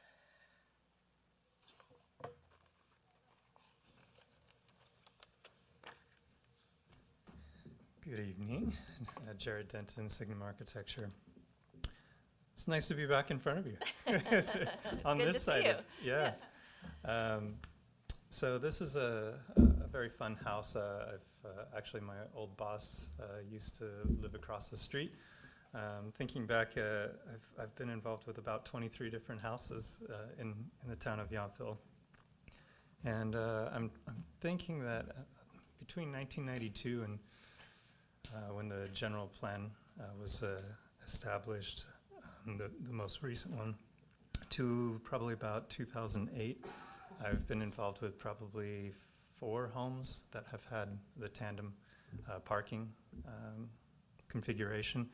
And particularly in the early studies of this home, the house just looks a lot more generic when you don't have the porte-cochere. The porte-cochere adds a lot of interest to the project. If you wouldn't mind going back to maybe the renderings, Yeah, I can do that would be great. So if you can kind of see one of the key elements and stuff to just provide an interesting street frontage is to have the porte-cochere is definitely an architectural feature. You would see that more reminiscent in more of the southeastern style architecture. Having that as an active space with a rooftop terrace is a nice space. We actually looked at a couple of options of putting a vegetation and stuff around the perimeter there. One version was to actually have an opening in the center so that daylight could filter through there, but in the end we decided to go with a covered roof in order to protect for getting out of the car from groceries. The kitchen happens to be just adjacent to that, so that provides a more convenient way if you didn't want to fully park into the garage. Sticking with the front elevations, there's a lot of interest here. So you see the porte-cochere on the left. The next building element is the kitchen, and you'll see that in order to get the height for those steel windows, we actually have what reads as a 1.5-story structure. And so the comment about the upper loft, that actually has a punched ceiling and stuff right in front of that floor space in order to pull that tall window and get the height that we're looking to achieve into the kitchen. So having a shed roof and not having two rake-style roof elements, I think, helps soften that entry massing.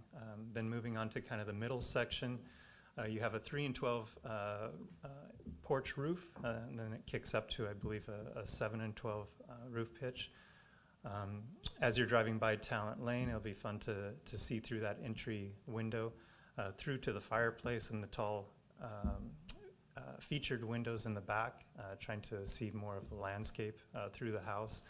We've built into the building materials a way to kind of separate the massing of the house with a cedar siding in the front. So the board and bat siding, just to speak to that a little bit, would be the authentic, true 1.5-inch depth board and bat, probably a 3-inch measured nominally 2.5 inches.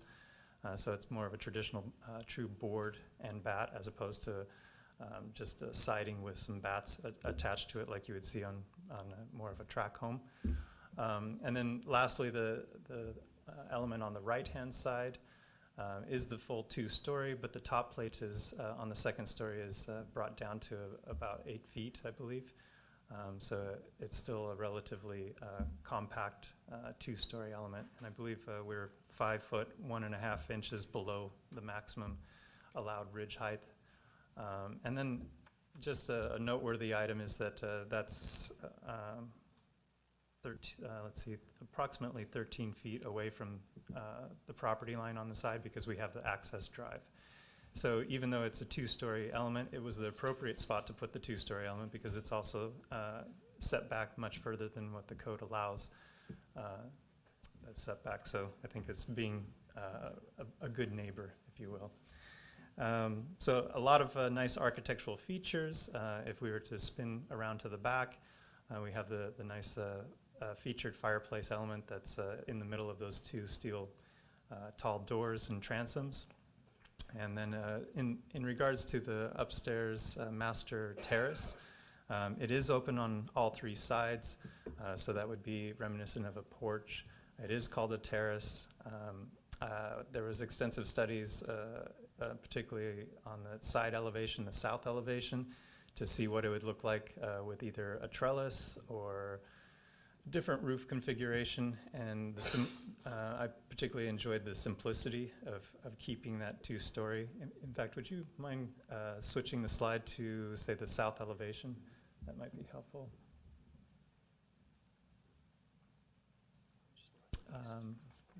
I'll pull up south. Let me. Okay, thank you.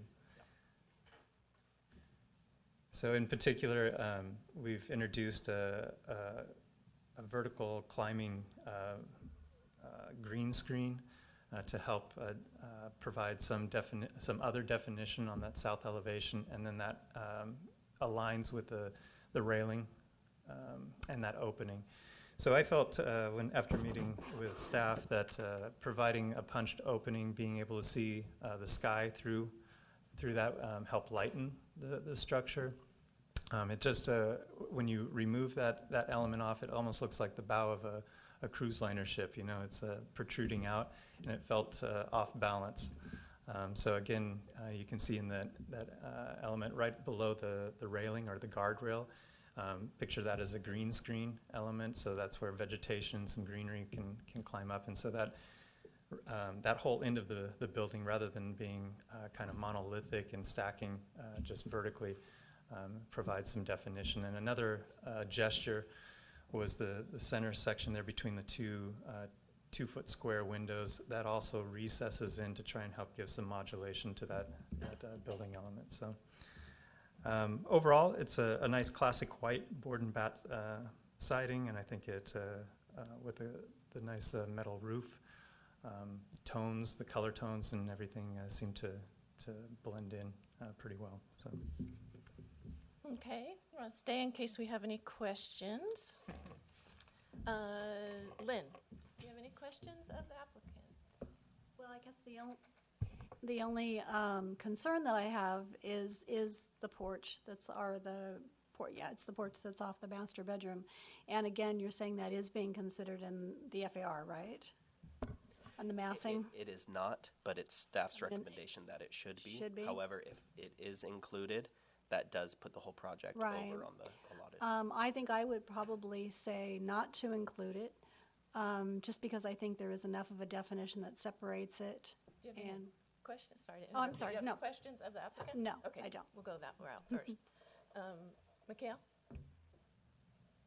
Questions? Would you be open to alternative solutions to that if we come to the conclusion that it should be considered an FAR? Do you have? I guess I would counter and say, what proportion of an open would you define as acceptable? I mean, it's subjective, right? So I definitely the trellis did not look good. Right now, the master suite has a rake transom window, and cutting that plane off was not appropriate. Okay. So I'd ask maybe what suggestions you may have. Okay. Any more questions? No. Okay. Stephen? I don't have any So questions. the owner is also here and may want to. I don't have any questions of you either. Did the owner want to make any comments on just the first parcel? You have to come up and state your name. So, thank you. My name is Ken Miller, and my wife and I and our family are the owners of the whole parcel. So, thank you for listening tonight, and thanks to Nathan for all of his help along the way.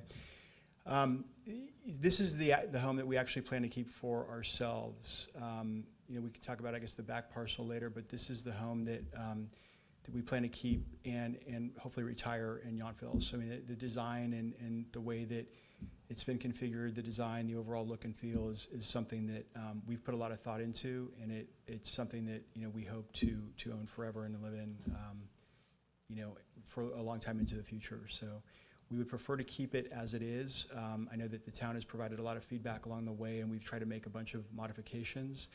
I actually really strongly preferred to have that back deck, if you will, off the master bedroom covered, so you could, you know, sit out there at night if it's raining or whatever and just kind of hang out. But you know, due to the feedback, we decided to open up the roof. So we were hoping that at the end of the day, that would be an acceptable option.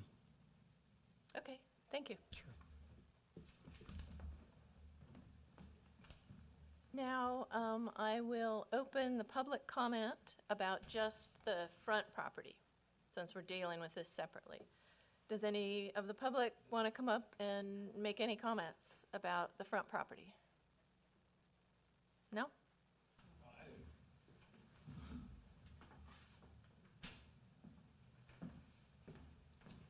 Want to state your name again, because I didn't write it Sure. down. So I'm Kirk Bennett, again, the neighbor, right on 1951 Yacht Cross, so we share the property line. I appreciate and respect the design, and it's a beautiful home, and I'm excited for the Millers. I just would hope and ask, this is the first that we've learned of the project. I know that there's approvals and a process going on, so I didn't know any of this was going on. So just for us, it's interesting that we'll be looking up to a mezzanine that will be directly over our yard, staring right into our property. My concern is what limitations will we have in the future with regard to our home and the things that we would like to do. We've always wanted to have a second story. That's going to be limited now according to the ratio. Just, our concern is what this will do to our privacy. Obviously, it's a beautiful property. The architect's done a beautiful job, and I think it's a beautiful home. But I just would ask that in terms of what that means for us in the future. So just a comment. Thank you. Okay, thank you.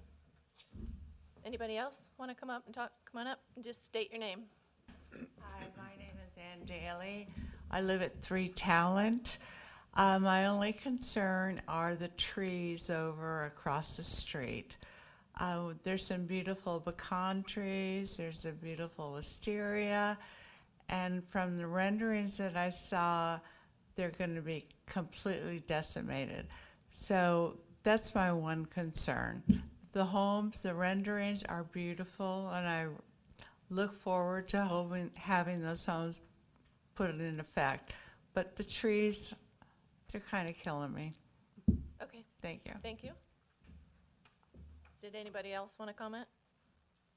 Okay, then I will close the public comment on the first house, and we can begin our discussions. Anybody want to start? Stephen? And address the design, the terrace. Oh, did you do the calculations for the attic? Yeah, based on the calculations I just did, that attic space has not been included in the FAR. It's not specifically called out on the plans, the size of it, so I'd need to go back to the full-size set that was submitted and do the calculations. Okay. But that would also Put it over. need to be added Okay. to the FAR. Okay, so we're talking about the terrace, and should it be counted, and the tandem parking. Do you have any comments? Well, I mean, this is our discussion, The terrace and the the- unconditioned attic. and the parking, And the parking? the tandem parking. Oh, yes, okay. I thought you meant what should be Oh, included in the FAR. Okay. I agree. I think it's a beautiful design. I'm a little concerned about how far over the FAR recommendations they are in light of the fact that they're combining it or separating the two lots.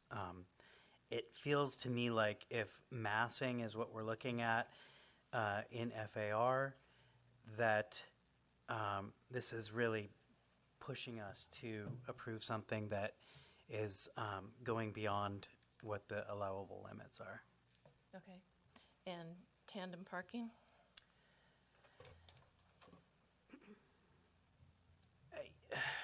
I mean, the tandem parking issue to me, I don't know the makeup of the Miller's family, but it doesn't seem like it's that big of a deal unless there are, teenagers involved, and I think that we have to accommodate those at some point. So, and that we can't really rely on what the current makeup of their family is. So, again, it just feels like it's pushing the limits a bit. Okay. I agree with you on all accounts that there's precedent that's already been set for counting these kind of terraces when they're constructed in a way that looks like the house. They've got the same roof carried out, they've got the same siding, even though there's holes in it. To me, it follows with the massing. So they should be counted, and I don't see, parking would have been adequate if they were not trying to put too much house on half of a lot. So I don't see any reason to extend them any extra, if you're trying to squeeze a house onto a little lot, maybe, but they've chosen to make their lot little. So I don't want to extend them. I don't think there's any reason to extend them any extra grace on that. But it is a beautiful house. You know I'd like it. Lynn? I'm in agreement with you, Kim. I feel like the house is massive for the size of the parcel, and it's just created the issues of the parking. I also visited the property, and my concern too is, okay, even if you approve the tandem parking, you're still going to have guest parking at some point, and that ends up being on Talent, which already seems to be small and difficult to get through if there's cars there. So I agree with you, Kim. Mikhail? Yeah, I think we've made decisions in the past that have already set the precedent about what should be included in the FAR with this specific example. I love the look with it there, but I think just because we have made those decisions, it's difficult to find otherwise. Additionally, going to the comments from the public, I think, and correct me if I'm wrong, are we currently doing those studies as we do with upper or top story windows for patios or porches or balconies? So that is being done, okay. So if they decide to remove the roof from that area, a study will still be done to make sure they're not looking directly into the neighbors. Sorry, what do you mean by the term study? It's being analyzed as part of the project. Yes. And it is There'll be similar to the same issue that applies to the windows, because the way someone can look out a window, they can look over a balcony. It's the same Perfect. issue exactly. Okay. Parking, I'm in agreement. They're choosing the lot size, so. Okay. Okay, then I think I can make a motion, because I already did some work, that I'd like to make a motion. Real quick, the applicant see a does hand. maybe have an idea or suggestion. I don't know if you want to open it back up to allow it. It's your call. If you, I just want For the applicant to come back if up? the applicant Sure. wanted to say something. Yeah. Sure. Is there, can you go to a cross-section? So I just wanted to address the not counting the square footage above the kitchen sink.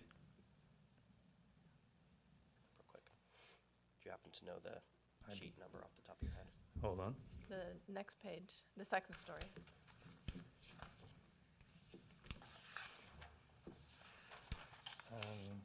You need to pull it up. It's not included as part of the PowerPoint, so just take a it's the second first to floor locate is? it in our Okay. files.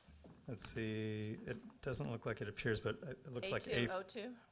A401 may be the best that we get. It's on our packet here. Oh, the cross-section. Oh, Yeah, sorry. the cross-section. Oh, So, sorry. as I mentioned, that element above the kitchen reads as like a story and a half. You know, I chose to put a mechanical system up there. So, from a code standpoint, again, if it's lower than 7.5 feet, California Building Code does not count that as square footage. In this case, we're well below 7 feet. We're probably averaging about 3'6" as far as a height, so it's not something that you could inhabit.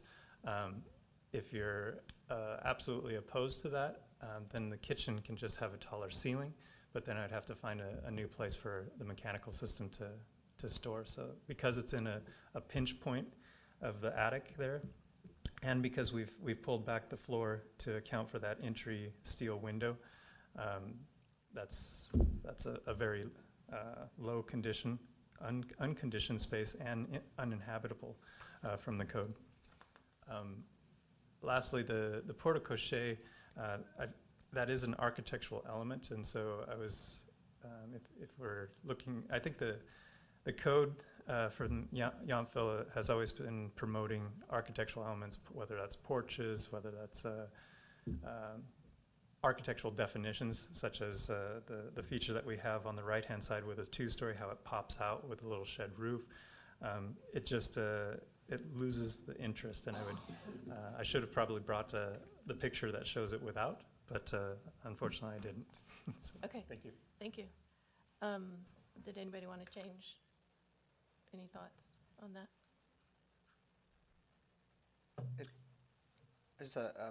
It seems like there's some differing definition.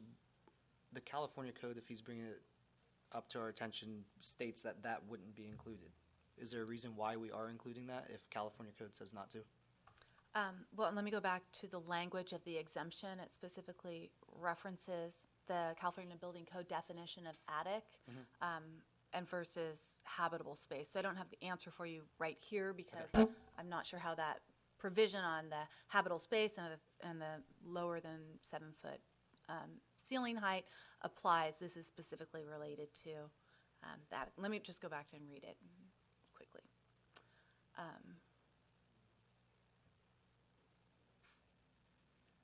So it's defined as non-habitable attics as defined by the California Building Code. And so it's the attic that is defined as something that is above the highest floor and below the ceiling. And so this doesn't specifically fall within that definition. This is a different section that's triggered. So because of that, it's true that it wouldn't be habitable space, but does it qualify for the exemption is the question. Okay.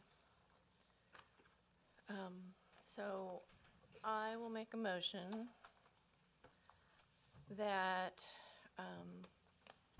we find that the 100 square foot terrace on the second floor of the first parcel should be counted towards FAR, and make it a condition of approval that the terrace be redesigned not to follow the visual massing of the roof line,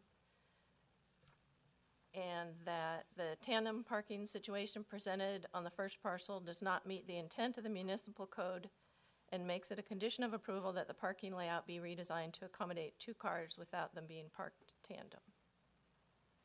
Does that work?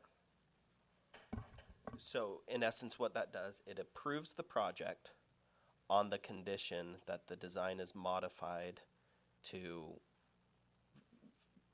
meet the parking standard, to provide a second parking spot, but also that the second floor terrace, that design be modified, because as it currently is, it is included in FAR. That motion would say modify it to have enough differentiation to it so it isn't included in the FAR. Is that The your terrace should intent? be redesigned to not follow the visual massing of the roof line And you could ask that those And- changes come back before you. and meet the FAR, yeah. And is it the intent then that the design comes back to the ZDRB for final approval, or that staff looks at the revised decision?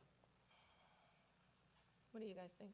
I feel comfortable having staff look at the revised decision. I think you know what we're looking at doing. I would like to see it again. You would? Yeah. How about you? I'm comfortable with staff on that. I'd like to see it. Yeah. Yeah. I think it's important. It's going to make a big difference. Well, the reason I think it is important to bring it back to staff is that Back to the they're ZDRB. not, or back Yeah. to the ZDRB, is that neither are really simple solutions. So they're, especially the parking, it's so involved in the overall design. How does that change things? What design alternatives are being proposed for that second floor terrace? And let's take a chance too to look deeper into that definition of attic space and habitable space and see if that's even pushing this up even higher. So May I suggest that before we make a motion on this first parcel, we have the discussion on the second parcel and then do, excuse me, two motions after that? Well, Does it's that- not- Does that make sense? I feel like some of what we're going to discuss on the second parcel might impact some of the feelings that I have about the first parcel. I think they need, personally, I think they need to be viewed as two, I do if too. we're splitting them into separate lots, I think they need to be viewed as completely separate. Yeah, I agree. I agree. Okay. So do I need to do that motion again? Let's just So you restate to could make sure it's continue clear. it too, to come back before you. And what's the benefit of that? You get to see the design as a whole and evaluate it as a whole rather than in the pieces that tonight's decision would do. Okay.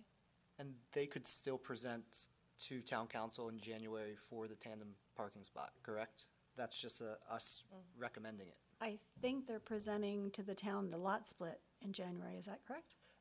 Right now, it's all tentatively planned. The town council would need to give approval of a parcel map that shows a lot split and any easements that occur, and if they apply for a use permit. Those would be the only things the I town think council that would those approve. are conditions that may change based on redesign, and that it would be safest to wait to take it to the town council.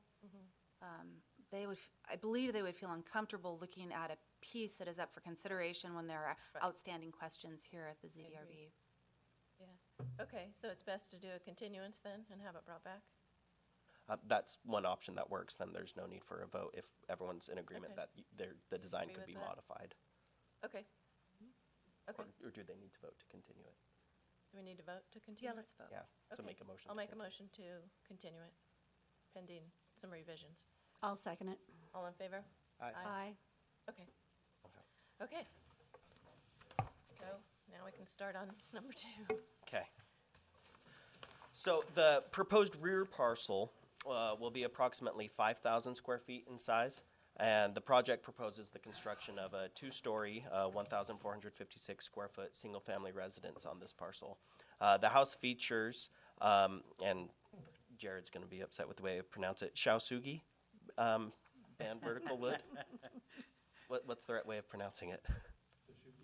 Shoshugi-ban, vertical wood siding with a metal panel at the parapet. The roof is set at a 1/4-foot slope and will include solar panels. It features matte black steel windows.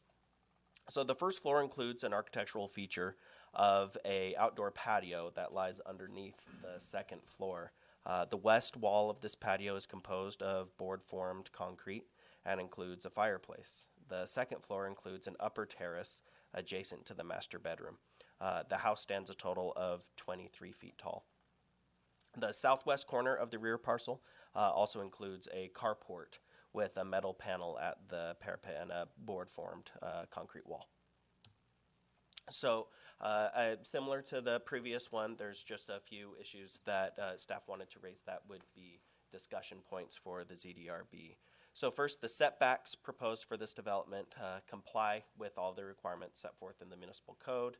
The front parcel features a front yard and setback on the west side of the building, though the rear parcel is positioned with the front yard and setback on the south side of the building. And in this configuration, the residence features front and rear setbacks of 20 feet. It's just shifted perpendicular to the orientation of the front parcel. And that's because of the easement and the driveway becomes the new front elevation. But all of that is consistent with the code, and there's precedent for calculating setbacks this way and orientation this way in the past. When it comes to massing, as noted with the previous application, the municipal code does permit a floor area ratio of 30% for residences within the zoning district and 35% for the whole parcel, including garages. And the proposed lot size for the rear lot is 5,000 square feet, and that results in a maximum FAR of approximately 1,500 square feet.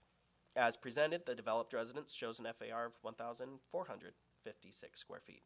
And so the application doesn't include a garage, and carports are not included in FAR calculations because it's a more open development rather than an enclosed one like a garage. And so it meets those FAR calculations, but similar to the question raised for the front parcel, even though the presented calculations indicate compliance with the massing standard, there's a concern about the open patio that's located underneath the second story.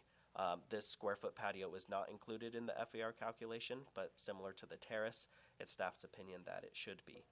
If it were to be included, however, it would put the development over on the permitted FAR. This is again based on ZDRB precedent. Covered patios, when it's part of the overall massing of the development, have been included in FAR calculations in the past. And in the same spirit, in the same spirit, section 17.10 of the municipal code talks about interior portions of buildings with a minimum of 100 square feet of open area up to the top. That's included in FAR calculations as an assumed second story. And with that same spirit, the town's FAR rules address perceived massing rather than just conditioned livable space. And it's staff's opinion that because this patio is located under the residence, there is a perceived massing there. Also, since the open area of this patio isn't necessarily visible from the right-of-way, it contributes to that perceived massing. It might be the case that ZDRB disagrees with that opinion of staff. That's okay. That's why we have these discussions. An argument could also be made that the location of the patio underneath doesn't contribute to the massing of the development, and it could be made that the upper terrace can be excluded because there's enough differentiation included in the design. When it comes to this space here, staff is of the opinion this shouldn't be included in the FAR because it is more open than, say, the one in the front parcel.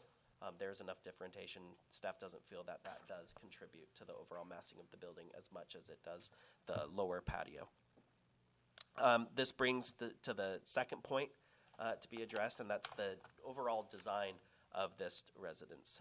The municipal code does describe in the intent of the design standards. It says, the hope is that no two houses be the same, but that a thread of common architectural elements gives a cohesive scale and character to streets and help form neighborhoods.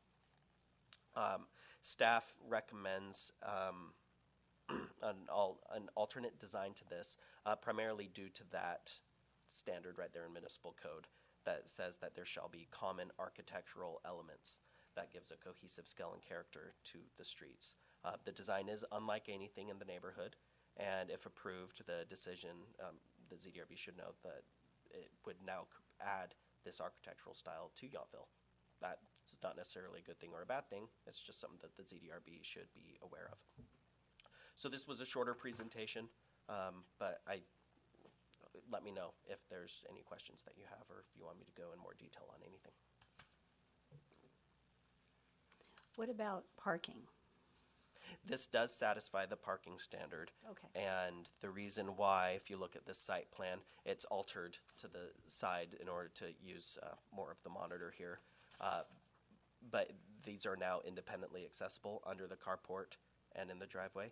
It's not a traditional tandem parking. It's shifted to the side enough that they're independently accessible. So, Thank you. yeah. Any questions of staff? Not yet. Mikhail? No. Okay. All right, we can move back to the applicant.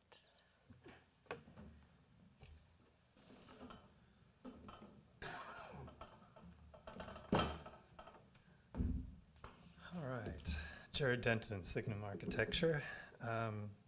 Flag lots are hard. They're really difficult. There's inherent issues and stuff. Some of them is just the challenges of making it feeling inviting. You have a long access drive to get back to the dead-end parcel. Most of the lots that I've worked on that are flag lots, clients are frustrated about having that outdoor space, not having enough places to feel at home. You feel like, quite frankly, a second-class citizen on a flag lot. And so we could have done the boring approach, and there's actually studies at the back of this presentation to show if you were to take that lower level massing and just turn it 90 degrees so that it stacks up directly on top of each other, sure, that's an approach, and that would have been allowed. But here are kind of the design elements that I was shooting for this design. One was respecting the neighbors and minimizing the impact to them. This was achieved by on the north frontage from the master bedroom. There's an upstairs sliding glass door to the northern property. We have approximately 30 feet of clearance. So that's incredible. That's a much better distance than the 20 foot that was allowed for a rear property setback. Providing the Shishuki bond siding, it's more, I guess the precedents would be more from Japan. So in the Asian philosophy, architecture is always supposed to blend. In other words, nature is always a higher degree than the structure itself, the man-made principle. So you'll see a lot of structures over there. This process was actually invented over there where they char the wood by burning it. And by having this darker color, it blends in as opposed to having a white house or a different colored house. You'll find that it blends in with the trees, the natural surroundings. So that was intentional. Kind of the way that we have the common architectural features is on the first front house, it's the board and bat siding. So you see that verticality with the wood siding. And so this is a different interpretation on the back. It still has the verticality of the siding. Yes, it has a different color tone, but it's not out of characteristic. So when you start to look at a beautiful steel window in the narrow profiles, the charred wood is incompatible with that. So it just is this nice seamless blend. Going with a flat roof, yes, there could have been a pitched roof, would have added to the massing, but this is a nice low-slung structure that is minimal impact. We were very sensitive on the windows as well. So thinking of the neighbor on the south, we have more than a 20-foot setback. So the kitchen window represents the 20-foot setback. We have an extra approximately 5 feet that the second-story massing is set back from the south property line. And then if you start looking at the placement of the windows, first of all, at the master, the private bedrooms, we did not place a window that's viewing to the east or the south. That's a solid wall. So the only windows from the master are viewing in that 30-foot setback, the long axis with an outdoor deck. As far as the bathrooms are concerned, there's no direct visibility out or in, so the use of the high transom windows was intentional. And so the only featured window that you see in the bottom left-hand rendering is a bedroom, and that's in order to give the presence for the arrival. Definitely needed to have a window that as you come down this long alley that you have a sense of arrival that this is the building. That in combination with the dining room and the 3-panel sliding glass door there. So, you know, rather than coming to a stackable mass, I would challenge you to, I would say that this is a far more interesting building element to look at, and it's definitely more livable than to have a different configuration. So just kind of recognizing maybe what seems to be obvious, the greatest impact of this structure is actually on Ken Miller's property. So if you look at what is the closest building element, it's actually facing the front parcels structure. So those are, I guess, intentional. In other words, we can control that environment, and we're trying to be respectful for the surrounding neighbors. Mention the outdoor, maximizing the outdoor space for landscaping and outdoor living.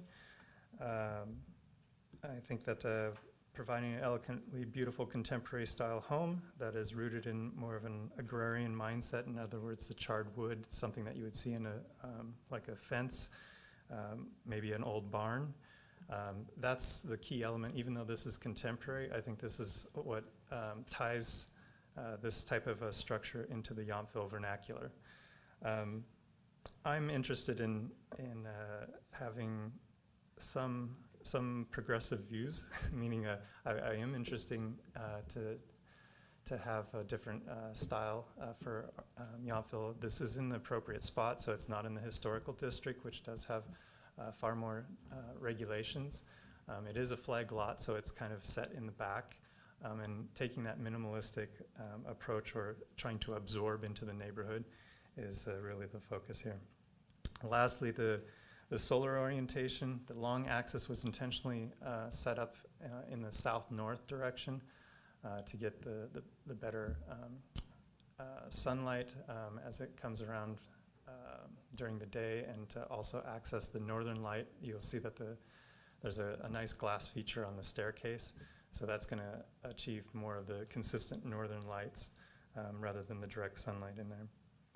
And so if you wouldn't mind, can you go to the last couple of slides that... Yeah.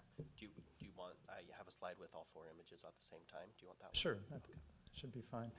All right, so I thought this was helpful because I knew that there was some questions about the massing. And so the top 2 images is, if you were to stack it, have the same appropriate, same massing, same square footage that we have proposed here, what it would look like as opposed to having these things offset.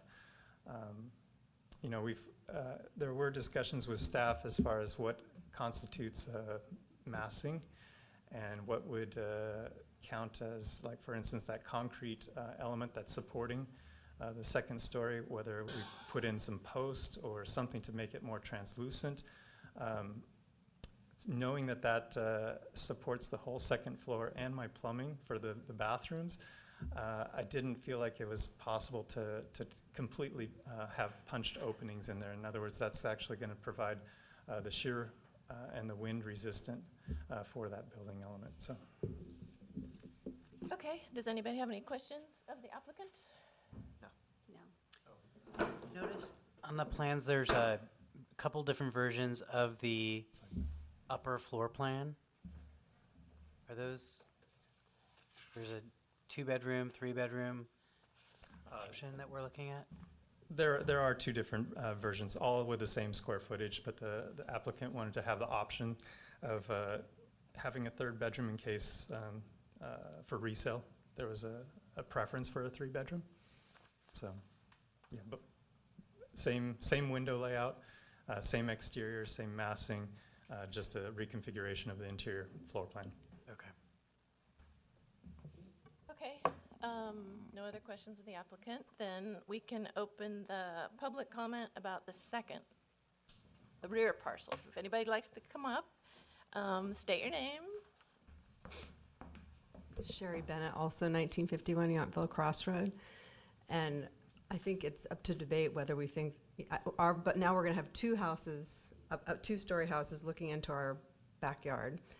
And one, I actually like the design. I think it's quite quaint. But the other one, I think's ugly. So even though people might think that, oh yeah, we're trying to update Yountville, I think Yountville's cute the way it is. And I think this looks more like an LA type house. And people can think what they think about it, but we have to look at it every day. And we also have to think about our own property value if we ever chose to sell or do something else. And I don't think it's going to add any property value to our house either. Thank you. Anybody else want to come up and make a comment?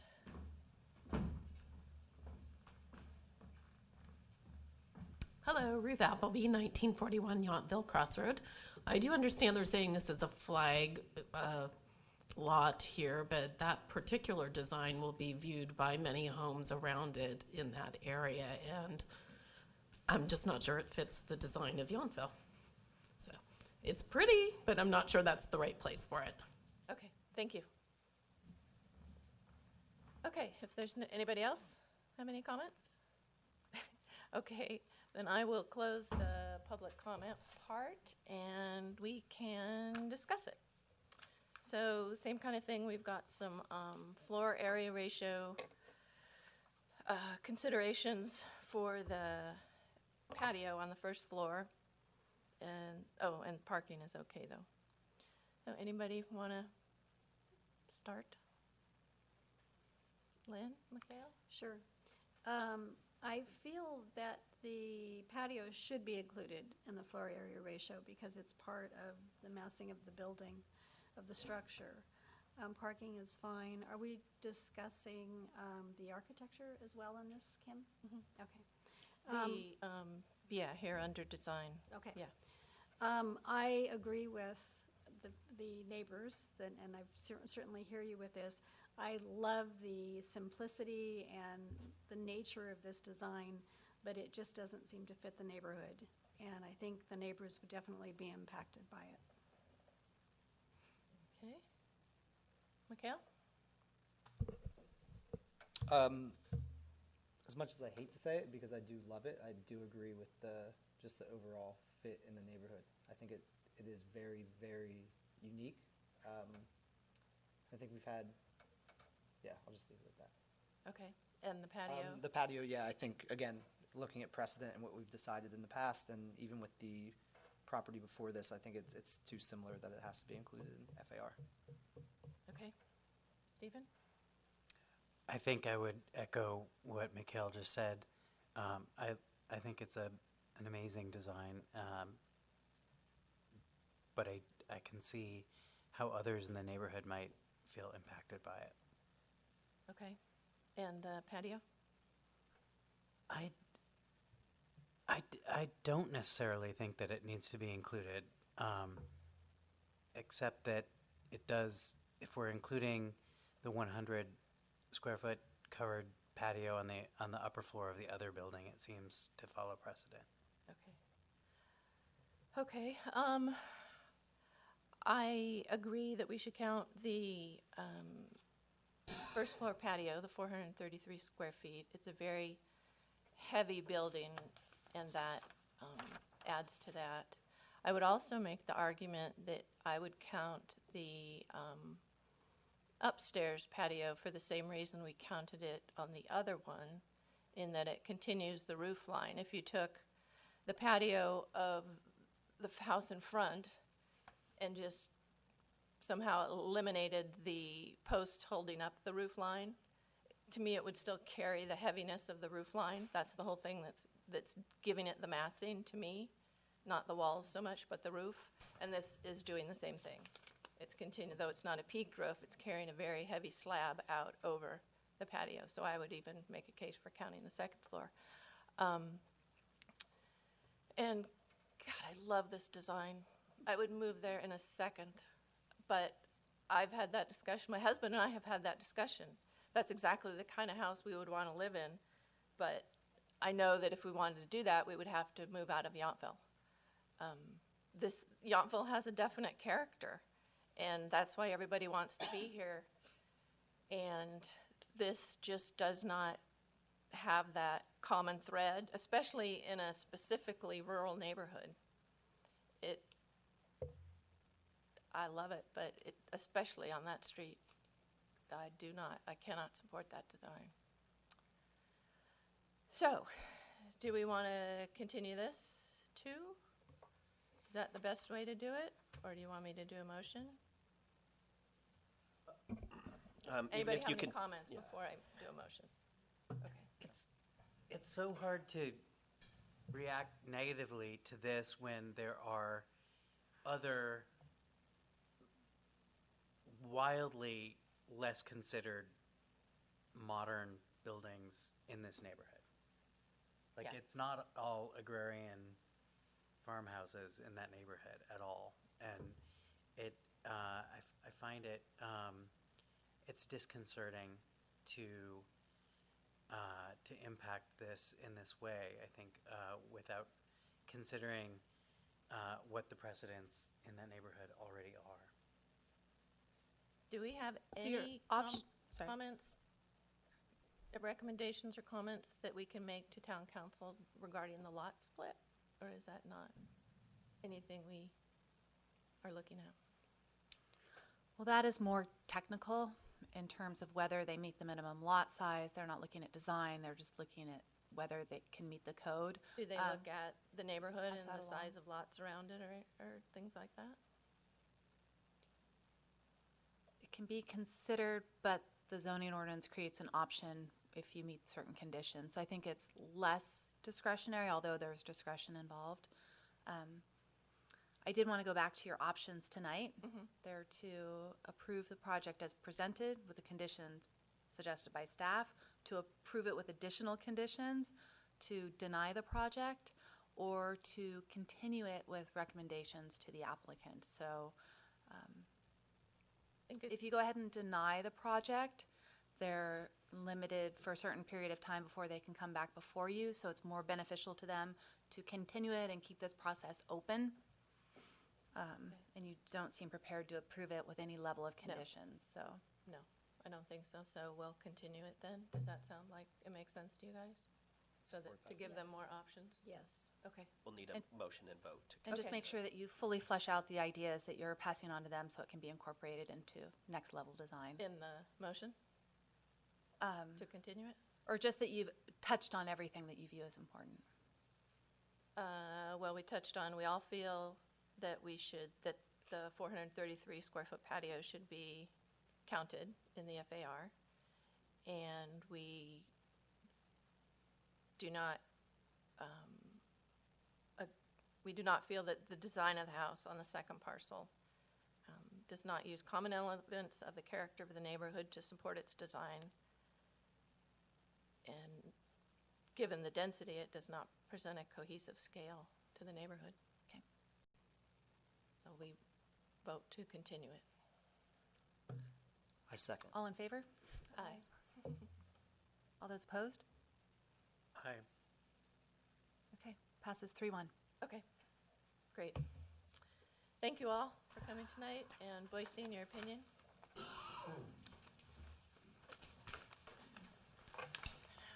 That was not easy. It's so beautiful.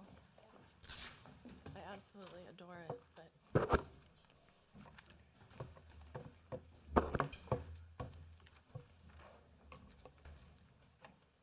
So, is there anything else on your agenda?